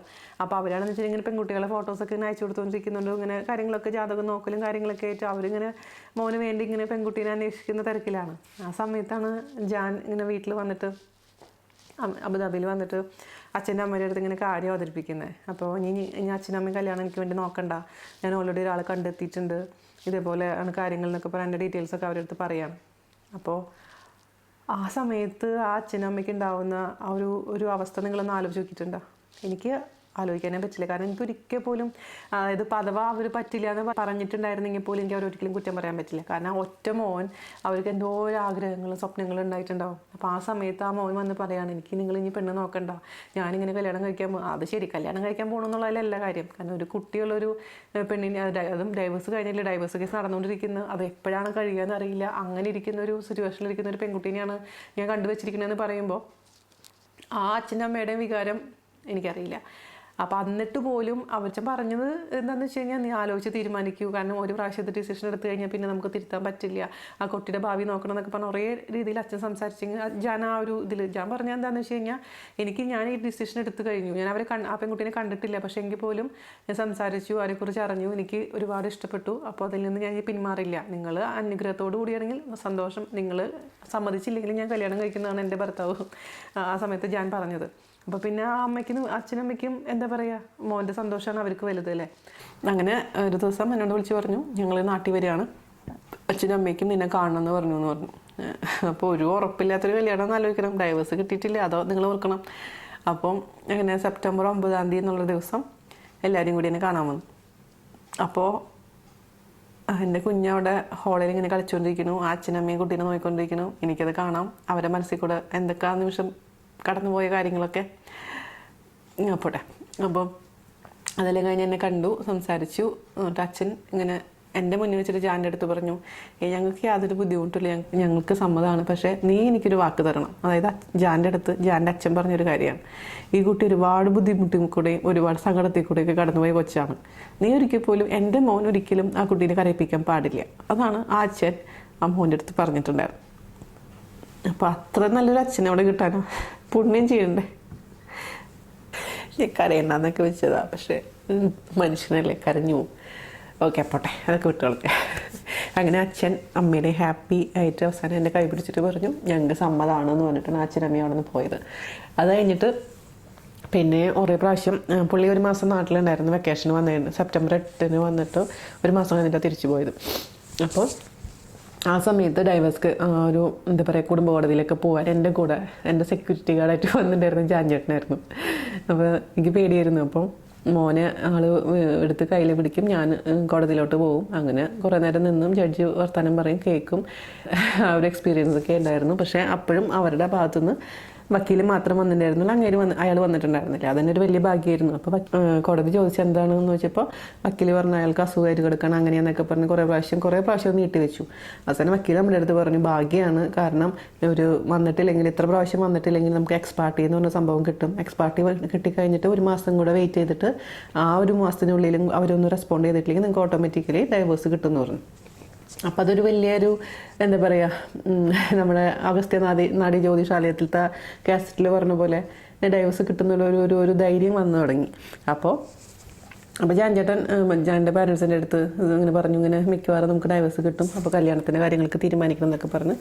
അപ്പോൾ വക്കീൽ പറഞ്ഞു നമുക്ക് പറയാനൊന്നും പറ്റില്ല, കാരണം കോടതിയുടെ കാര്യമല്ലേ, അപ്പോൾ നിങ്ങൾ നന്നായി പ്രാർത്ഥിക്കാൻ പറഞ്ഞു. ഡിസംബർ അങ്ങോട്ടായപ്പോൾ എക്സ്പാർട്ടി നമുക്ക് കിട്ടി. എക്സ്പാർട്ടി കിട്ടിയിട്ട് പിന്നെ ഒരു മാസം കൂടെ ഞാൻ പറഞ്ഞില്ലേ, ഒരു മാസത്തിനുള്ളിൽ പ്രശ്നങ്ങളൊന്നും ഇല്ലെങ്കിൽ ഓട്ടോമാറ്റിക്കലി നമുക്ക് ഡൈവേഴ്സ് കിട്ടുന്നു പറഞ്ഞു. അപ്പോൾ പിന്നെ ഒരു മാസം കൂടെ വെയിറ്റ് ചെയ്തപ്പോൾ ഒരു കുഴപ്പമുണ്ടായിരുന്നില്ല, അവരുടെ അടുത്ത് നിന്ന് യാതൊരു ബുദ്ധിമുട്ടുകളുണ്ടായില്ല. അവർ വന്നില്ല. അപ്പോൾ ഓട്ടോമാറ്റിക്കലി കോടതി നമുക്ക് ഡൈവേഴ്സ് തന്നു. അപ്പോൾ അതിൽ പക്ഷേ കുട്ടിയുടെ കാര്യങ്ങളൊന്നും നമ്മൾ പറഞ്ഞിട്ടുണ്ടായിരുന്നില്ല, അതായത് കുട്ടിയുടെ കസ്റ്റഡിയുടെ കാര്യമൊന്നും നമ്മൾ പറഞ്ഞിട്ടുണ്ടായിരുന്നില്ല. കാരണം ആ സമയത്ത് അതും കൂടെ പറയുകയാണെന്നുണ്ടെങ്കിൽ ഒരുപാട് നീണ്ടുപോകുന്ന വക്കീൽ പറഞ്ഞിട്ടുണ്ടായിരുന്നു. അതുകൊണ്ട് ആ സമയത്ത് പറയാത്തതുകൊണ്ട് അങ്ങനെ ഡൈവേഴ്സ് കിട്ടി. പിന്നെ നമ്മൾ പെട്ടെന്ന് എല്ലാം ഇടിപിടിയെന്നായിരുന്നു. ജാൻചേട്ടന് 3 ദിവസത്തിന് വേണ്ടി ലീവ് എടുത്തു. അങ്ങനെ 2006 ഫെബ്രുവരി 23 എന്നുള്ള ദിവസം കല്യാണം നിശ്ചയിച്ചു. പുള്ളി അവിടെ നിന്ന് തലേദിവസം പുറപ്പെട്ടു. അതാണ് ഞാൻ മറ്റേ വീഡിയോയിൽ പറഞ്ഞിട്ടുണ്ടായിരുന്നേ. എന്നിട്ട് അച്ഛനമ്മയും ഇവിടെ അബുദാബിയിലാണല്ലോ, അപ്പോൾ ആൾ സൗദിയിൽ നിന്ന് പുറപ്പെട്ട് രണ്ടുപേരും കണക്ഷൻ ഫ്ലൈറ്റ് ആയിരുന്നു. സെയിം ഫ്ലൈറ്റിലാണ് ഇവിടേക്ക് വന്നത്, കൊച്ചിക്ക് വന്നത്. അപ്പോൾ ആൾ വാച്ചിലത്തെ ടൈം മാറ്റി വയ്ക്കാൻ മറന്നുപോയി. 2.5 മണിക്കൂറിൻ്റെ വ്യത്യാസം ഉണ്ടെന്ന് തോന്നുന്നു. അപ്പോൾ വാച്ചിൽ ടൈം മാറ്റിയിരുന്നില്ല. അപ്പോൾ ആളവിടെ കിട്ടുന്ന ഉറങ്ങി. പക്ഷേ അച്ഛനമ്മയും കണക്ഷൻ ഫ്ലൈറ്റ് ആയതുകൊണ്ട് ഞാൻ അവിടെ ഇരിക്കുന്നത് കണ്ടിട്ട് പുള്ളിനെ വിളിച്ചിട്ട് വന്നു. അല്ലെങ്കിൽ ഞാൻ അന്നത്തെ ദിവസം കല്യാണം തുടങ്ങിപ്പോനായിരുന്നു. രാവിലെ 8-9 മണി അങ്ങോട്ടേ എത്തി. 10:30 മുഹൂർത്തമായിരുന്നു. പെട്ടെന്ന് തന്നെ ഇടിപിടിന്ന് നമ്മളെല്ലാം ഡ്രസ്സൊക്കെ വാങ്ങിച്ചു വെച്ചിട്ടുണ്ടായിരുന്നു. അങ്ങനെ എല്ലാം പെട്ടെന്നായിരുന്നു. അങ്ങനെ എൻ്റെ വീട്ടിൽ നിന്ന് 25 പേര്, അവരുടെ വീട്ടിൽ നിന്ന് 25 പേര്. അപ്പോൾ പ്രത്യേകിച്ച് പറഞ്ഞിട്ടുണ്ടായിരുന്നു ആഭരണങ്ങളൊന്നും ഇടാൻ പാടില്ല. എന്നിട്ടും നമ്മുടെ ഒരു സമാധാനത്തിനൊരു മാല ഇട്ടിട്ടുണ്ടായിരുന്നു. മേക്കപ്പ് ചെയ്യാൻ പാടുണ്ടായിരുന്നില്ല എന്ന് പറഞ്ഞു. ക്യാമറമാൻ വരാൻ പാടുണ്ടായിരുന്നില്ല എന്ന് പറഞ്ഞു. അതുകൊണ്ടാണ് നമുക്ക് എന്താ പറയുക, ഫോട്ടോ ഉണ്ടായിരുന്നില്ല. ഈ ഫോട്ടോ തന്നെ എടുത്തത് ജാൻ്റെ ഫ്രണ്ട് അന്നത്തെ ഒരു മൊബൈലിൽ എടുത്തൊരു ഫോട്ടോ ആണ്, അല്ലാണ്ട് ഒന്നും ഉണ്ടായിരുന്നില്ല. പിന്നെ അവിടെ നിന്ന് ഒരു ചെറിയൊരു ഹോട്ടലിൽ ഭക്ഷണം കുറച്ച് കഴിച്ച് നമ്മൾ. അപ്പം അന്നത്തെ ദിവസം വേറൊരു സ്ട്രൈക്ക് ചെയ്ത കാര്യം എന്താണെന്ന് വെച്ച് കഴിഞ്ഞാൽ, നമ്മൾ ഭക്ഷണമൊക്കെ കഴിഞ്ഞ് ജാൻ്റെ വീട്ടിലേക്ക് പോകണമല്ലോ. അപ്പോൾ ഞാനും അവരെ കൂട്ടത്തിൽ കൂടെ പോകണം. അച്ഛനും അമ്മയൊക്കെ തിരിച്ച് എൻ്റെ വീട്ടിൽ വരും. പിന്നെ ഒരു വൈകുന്നേരം ആകുമ്പോൾ അവർ എന്നെ വന്ന് വിളിച്ചിട്ട് പോകും. അതാണ് നമ്മുടെ ഒരു ചടങ്ങ്. അപ്പോൾ എന്ത് ചെയ്തെന്ന് വെച്ചാൽ, വണ്ടി കയറാൻ പറഞ്ഞപ്പോൾ ഞാൻ കുഞ്ഞിനെ എടുത്തിട്ട് വണ്ടി കയറാൻ പോയെന്ന്. ഇപ്പോൾ എൻ്റെ ഇളയമ വന്നിട്ട് പറഞ്ഞു, മോനെ ഞങ്ങൾ വീട്ടിൽ കൊണ്ടുപോയിക്കോളാം, നീ മോള് മാത്രം പൊക്കോളാൻ പറഞ്ഞു. അപ്പോൾ ഞാൻ പറഞ്ഞു, ഞാൻ വീണേനെ മാത്രമല്ല കല്യാണം കഴിച്ചത്, എൻ്റെ മോനെയും കൂടെയാണ്. ഇവൻ എൻ്റെ മോനാണെന്ന് പറഞ്ഞിട്ട് ഇളയമ്മയുടെ കയ്യിൽ നിന്ന് എൻ്റെ കൊച്ചിനെ എടുത്തിട്ട് ജാന വണ്ടി കയറി. അങ്ങനെ ഞങ്ങൾ 3 പേര് ഒരുമിച്ചാണ് ആ വീട്ടിലോട്ട് വലത് കാലം എടുത്ത് കയറുന്നത്. അപ്പോൾ ആ ഒരു കാര്യം മാത്രം മതി, എന്താ പറയുക, ആ മനുഷ്യൻ എത്രമാത്രം വലിയവനാണെന്ന് മനസ്സിലാക്കാൻ. അപ്പോൾ അതാണ് ജാൻ എൻ്റെ ഹീറോ ആണ്, എൻ്റെ എല്ലാമാണ്. എന്താ പറയുക, പിന്നെ ഞാൻ പറയാം, കല്യാണം കഴിഞ്ഞതിന് ശേഷം ഏതൊരു ജീവിതത്തിലും ഉണ്ടാകുന്ന പൊട്ടലും ചീറ്റലുകളൊക്കെ ഉണ്ട്, എല്ലാ ജീവിതത്തിലും ഉണ്ടാകും. അതില്ലെങ്കിൽ നമുക്ക് മുന്നോട്ട് പോകാൻ പറ്റത്തില്ല. പക്ഷേ ആ മനുഷ്യൻ എൻ്റെ ജീവിതത്തിൽ വന്നോടുകൂടി മാത്രമാണ് ഞാനിപ്പോൾ ഇവിടെ ഇരിക്കുന്നത്. അല്ലെങ്കിൽ ഒരു പാഴ്ജന്മമായിട്ട് ഇന്നും ചിലപ്പോൾ പെരുന്നിനത്ത് ഇങ്ങനെ തരപ്പര നടപ്പുണ്ടാവും. അപ്പോൾ അങ്ങനെയാണ് എൻ്റെ കല്യാണം നടന്നത്. എൻ്റെ 2ാം വിവാഹം നടന്നത് ഇങ്ങനെയാണ്. പിന്നെ ജീവിതം ഇങ്ങനെ മുന്നോട്ട് പോയി. അപ്പോഴാണ് ഞാൻ പറഞ്ഞത്, നീ എന്താ പറയുക, ഒറ്റയ്ക്ക് ഇരിക്കുമ്പോഴാണ് നിനക്ക് ഇതൊക്കെ പ്രശ്നം എന്ന് പറയുമ്പോഴാണ് നമ്മൾ യൂട്യൂബ്, ഞാൻ പറഞ്ഞില്ലേ, നമ്മൾ ബ്ലോഗും കാര്യങ്ങളൊക്കെ വരുന്നത്. അപ്പോൾ അതാണ് ജീവിതത്തിൽ ഓരോരുത്തരും ഇങ്ങനെ ഓരോ ജേണിയാണ്. നമ്മളങ്ങനെ ഓരോ വർഷങ്ങൾ പോകുമ്പോഴും നമുക്ക് പുതിയ പുതിയ എക്സ്പീരിയൻസും പുതിയ പുതിയ അറിവുകളും ഇങ്ങനെയും നമ്മൾ വിചാരിച്ച പോലെയൊന്നും അല്ല ജീവിതം നമുക്ക് മനസ്സിലാവുന്നത്. അപ്പോഴാണ് നമുക്ക് റിയലൈസ് ചെയ്യുന്നത്, ഈശ്വര ഇത്ര കാലം ഞാൻ വെറുതെ വേസ്റ്റ് ചെയ്ത് കളഞ്ഞല്ലോ, അല്ലെങ്കിൽ ഞാൻ എന്തിനാണ് ഇങ്ങനെ കരഞ്ഞത്, അല്ലെങ്കിൽ എന്തിനാണ് ഇങ്ങനെ വഴക്കിട്ടതെന്നൊക്കെ മനസ്സിലാക്കുന്നത്. കല്യാണം കഴിക്കുന്നതിനേക്കാൾ മുൻപായിട്ട് എൻ്റെ അടുത്തൊരു വാക്ക് ചോദിച്ചിട്ടുണ്ടായിരുന്നു. എന്താണെന്നറിയാമോ, നമ്മൾ കല്യാണം കഴിച്ചാൽ നമുക്ക് വേറെ കുട്ടി വേണ്ട, നമ്മുടെ അവി മാത്രം മതി എന്ന് പറഞ്ഞു. അപ്പം ഞാൻ അന്നത്തെ സമയത്ത് ശരി എന്നൊക്കെ പറഞ്ഞ് വാക്ക് കൊടുത്തുട്ടോ. പക്ഷെ അതിനുശേഷം ഞാനത് എനിക്ക് പാലിക്കാൻ പറ്റിയില്ല. കാരണം എന്തുകൊണ്ടാണെന്ന് വെച്ച് കഴിഞ്ഞാൽ, ആ അച്ഛനമ്മയ്ക്കും വേണ്ടിയിട്ടാണ് ഞാനത് എൻ്റെ വാക്ക് എനിക്ക് പാലിക്കാൻ പറ്റാതിരുന്നത് ജാൻ്റെ അടുത്ത്. കാരണം ആ അച്ഛനമ്മ എനിക്ക് വേണ്ടിയിട്ട് മകളെ അവരുടെ ആഗ്രഹങ്ങളൊക്കെ വേണ്ടാന്ന് വെച്ചിട്ട് വീണയ്ക്ക് വേണ്ടി തന്നിട്ടുള്ളതാണ്. അപ്പം ആ അച്ഛനമ്മയ്ക്ക് ഒരു ആഗ്രഹം ഉണ്ടാവില്ലേ, അവരുടെ സ്വന്തം ചോരയിൽ പിറന്നൊരു പേരക്കുട്ടീനെ കാണണമെന്ന്. അപ്പോൾ അവർ ഇന്ന് വരെ, ഈ നിമിഷം വരെ എൻ്റെ മോനെ സ്വന്തം പേരക്കുട്ടീനെ പോലെ തന്നെ കരുതിയിട്ടുള്ളൂ. ഒരിക്കൽ പോലും വേറെ രീതിയിൽ അവർ കണ്ടിട്ടില്ല. അപ്പോൾ ആ അച്ഛനമ്മയുടെ അടുത്ത് എനിക്ക് അത്രമാത്രം കടപ്പാടുണ്ട്. അപ്പോൾ അവരുടെ ആഗ്രഹങ്ങൾ സാധിച്ചു കൊടുക്കേണ്ട ഒരു ഉത്തരവാദിത്വം, കടമ എനിക്കുണ്ട് എന്നുള്ള പൂർണ്ണ ബോധ്യമുള്ളത് കൊണ്ടാണ് ഞാനത് ജാൻ്റെ അടുത്ത് വീണ്ടും പറഞ്ഞത്. കല്യാണം കഴിച്ചതിന് ശേഷം എനിക്ക് വേറെ കുഞ്ഞ് വേണം, നമുക്കൊരു വേറെ കുഞ്ഞ് വേണം എന്നുള്ള കാര്യം. അപ്പോഴും ഞാൻ സമ്മതിച്ചില്ല, വേണ്ട, നമ്മുടെ ജീവിതത്തിലേക്ക് വേറെ ഒരാൾ വേണ്ട, നമുക്ക് അവയും ഞാനും നീയും മാത്രം മതി എന്ന് പറഞ്ഞുകൊണ്ടിരുന്നു. ഇപ്പോഴൊക്കെ എന്നോട് പറയും, എന്നാലും നീ എൻ്റെ വാക്ക് തെറ്റിച്ചല്ലോ. പക്ഷെ അതുകൊണ്ട് നമുക്ക് ദോഷമൊന്നും ഉണ്ടായില്ലല്ലോ ജാനെ, നമുക്ക് നല്ലൊരു മോനെ കിട്ടിയില്ലേ, 2 നല്ല ചക്കര കുട്ടികളെ. അപ്പം അച്ഛനമ്മയ്ക്കും ഞാൻ പറഞ്ഞില്ലേ, ഞാൻ ജീവിച്ചിരിക്കുന്നിടത്തോളം കാലം എപ്പോഴും ആ കടപ്പാടുണ്ടാവും. ഒരിക്കൽ പോലും എന്താ പറയുക, ഒന്നും പറയാൻ വാക്കുകളൊന്നും ഇല്ല അതിന്.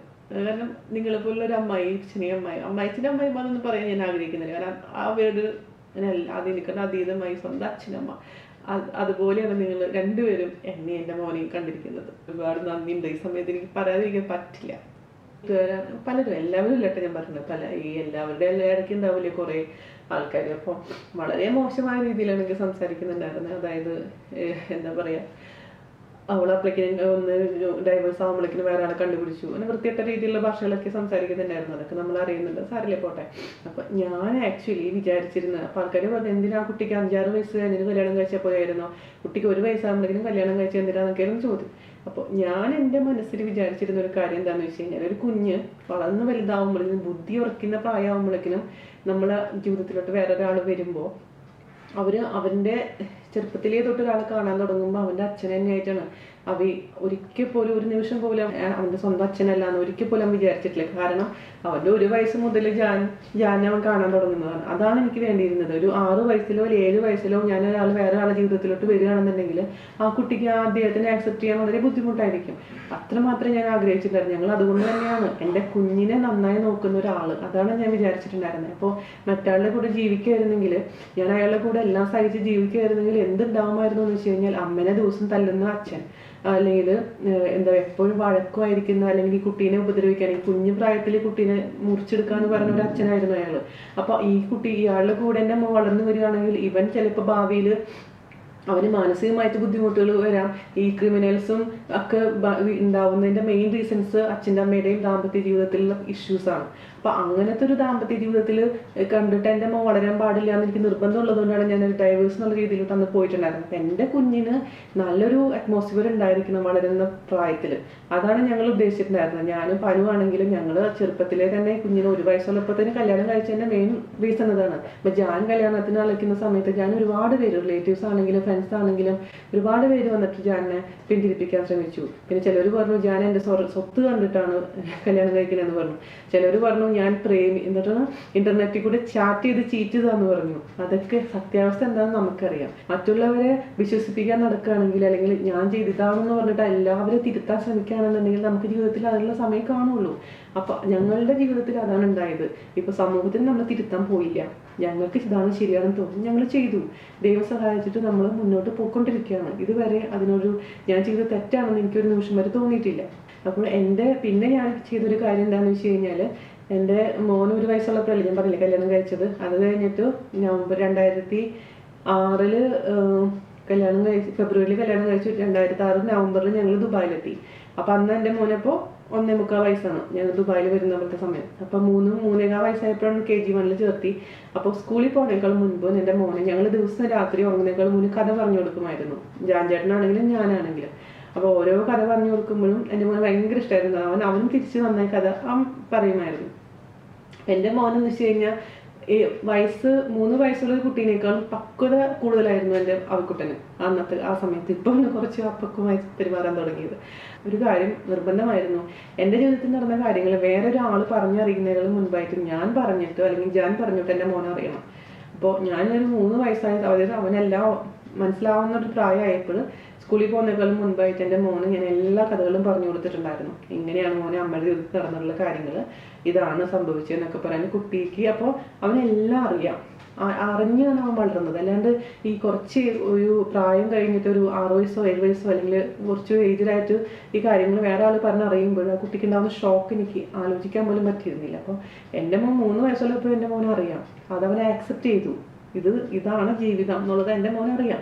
അതുകൊണ്ട് ഞങ്ങൾക്ക് യാതൊരുവിധ ബുദ്ധിമുട്ടുകളും ഉണ്ടായിരുന്നില്ല. അപ്പം സ്കൂളിൽ നിന്ന് ചിലപ്പോൾ ടീച്ചേഴ്സും ചോദിക്കും, എന്താണ് ഇങ്ങനെ പേര്, ഇന്നത്തെ ബാക്കിൽ വേറെ പേരാണല്ലോ. ഞാൻ പറയുന്നത് സെക്കൻഡ് മാരേജ് ആണ്, അത് ഇങ്ങനെയാണ്. അത് ശരി. അപ്പോൾ അവി വളരെ കൂളാണ്, കാരണം അവനതറിയാം. അപ്പോൾ അവൻ്റെ ഫ്രണ്ട്സിൻ്റെ അമ്മമാരെ എൻ്റെ അടുത്ത് ചോദിക്കും. ഞാൻ പറയും ഇതാണ് കാര്യം. ശരിയാണ്, അവി പറഞ്ഞിട്ടുണ്ടായിരുന്നു, അവി പറഞ്ഞിട്ട് മോനോട് പറഞ്ഞ് അവർക്ക് അറിയാൻ കാര്യങ്ങളൊക്കെ, എന്നാലും ഒന്ന് കൺഫേം ചെയ്യാൻ വേണ്ടി എൻ്റെ അടുത്ത് ചോദിക്കുന്നതാണ്. അപ്പോൾ നമ്മുടെ മക്കളുടെ അടുത്ത് ഞങ്ങൾ രണ്ടുപേരും ഒന്നും ഒളിച്ചു വെച്ചിട്ടില്ല. എൻ്റെ ജീവിതത്തിൽ അന്ന് മുതൽ ഇന്ന് വരെ നടന്നിട്ടുള്ള കാര്യങ്ങൾ എൻ്റെ മോനും എൻ്റെ ജാനും അറിയാം.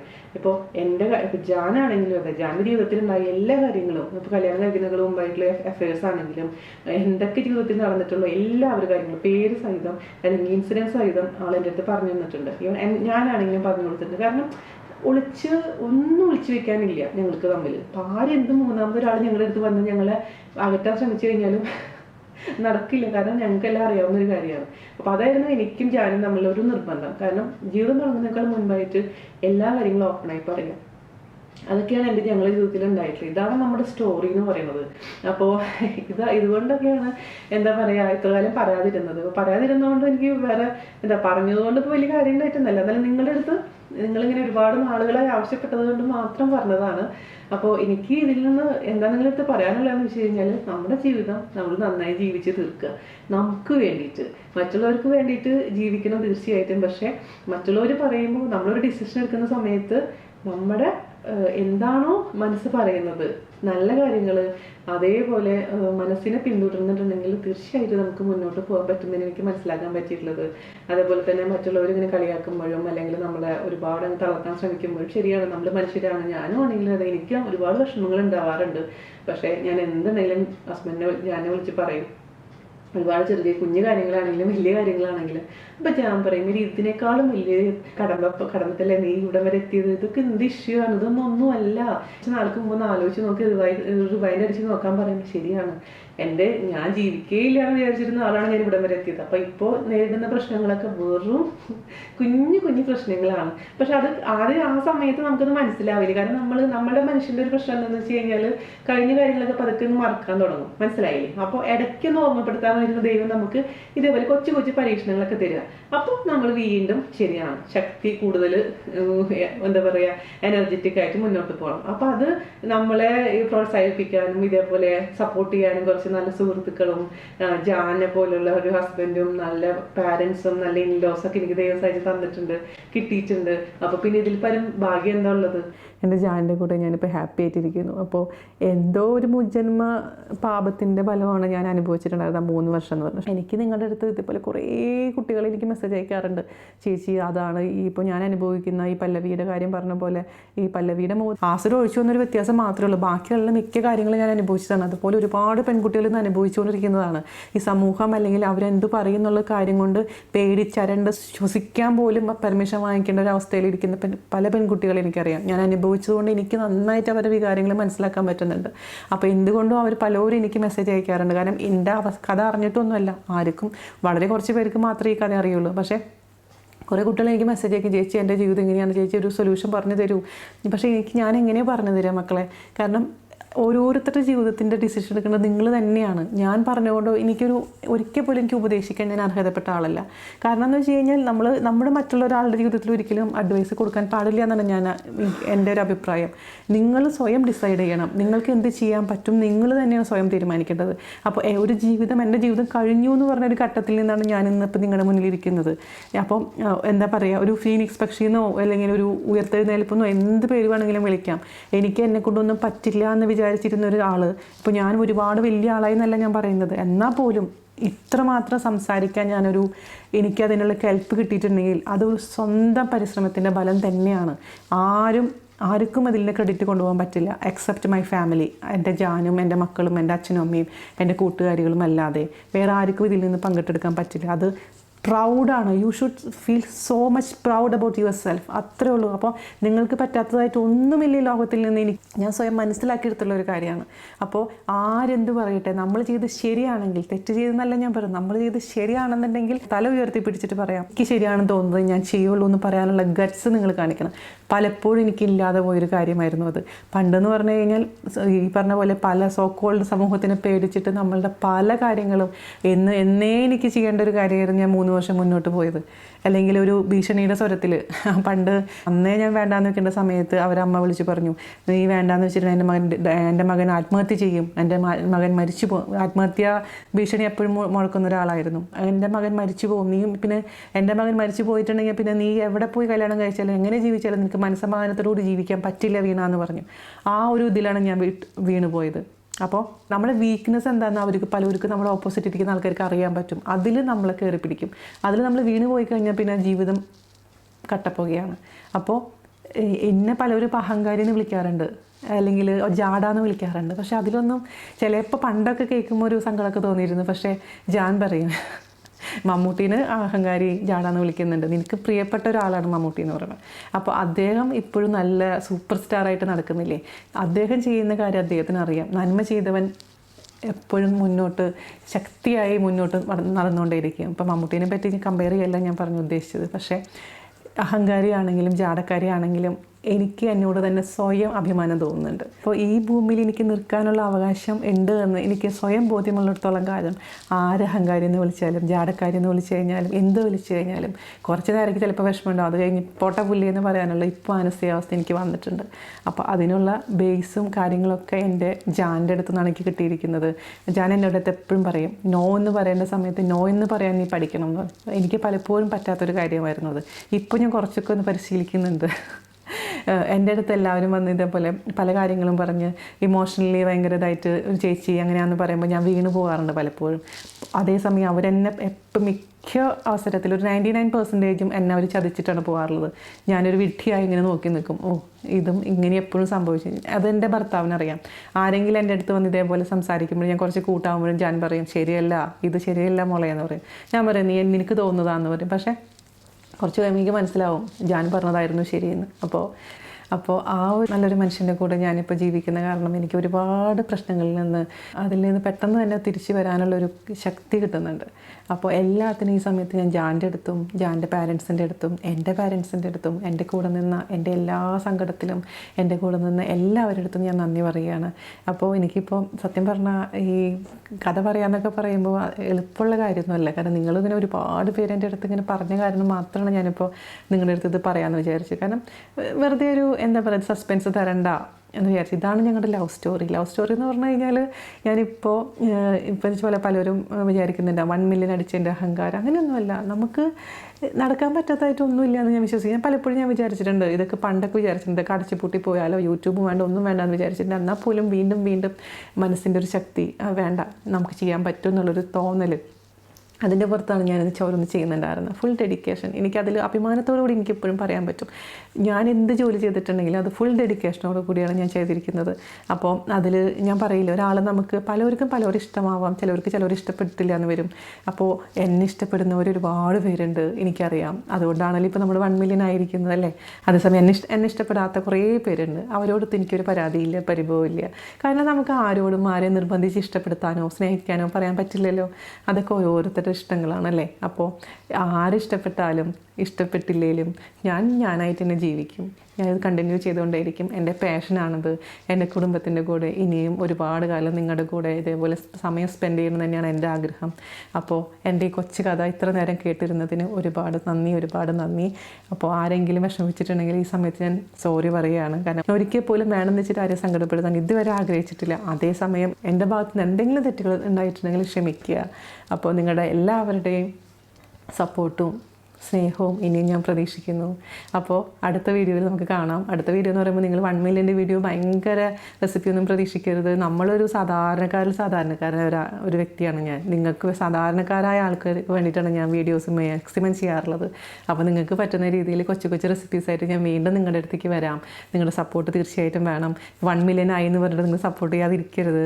കാരണം നിങ്ങൾ എൻ്റെ വീഡിയോസ് കാണുമ്പോഴാണ് വീണ്ടും ഇതേപോലെ ചിരിച്ച് മുഖത്തോട് കൂടിയിട്ട് എത്ര ഉള്ളിൽ സങ്കടം ഉണ്ടെങ്കിലും ഞാൻ ചിരിച്ച മുഖത്തോടു കൂടി മാത്രമേ നിങ്ങളുടെ അടുത്ത് വന്നിട്ടുള്ളൂ അല്ലേ. അപ്പോൾ വീണ്ടും ഇതേപോലെ തന്നെ ചിരിച്ച മുഖത്തോടു കൂടി വരാൻ എനിക്ക് പറ്റുള്ളൂ.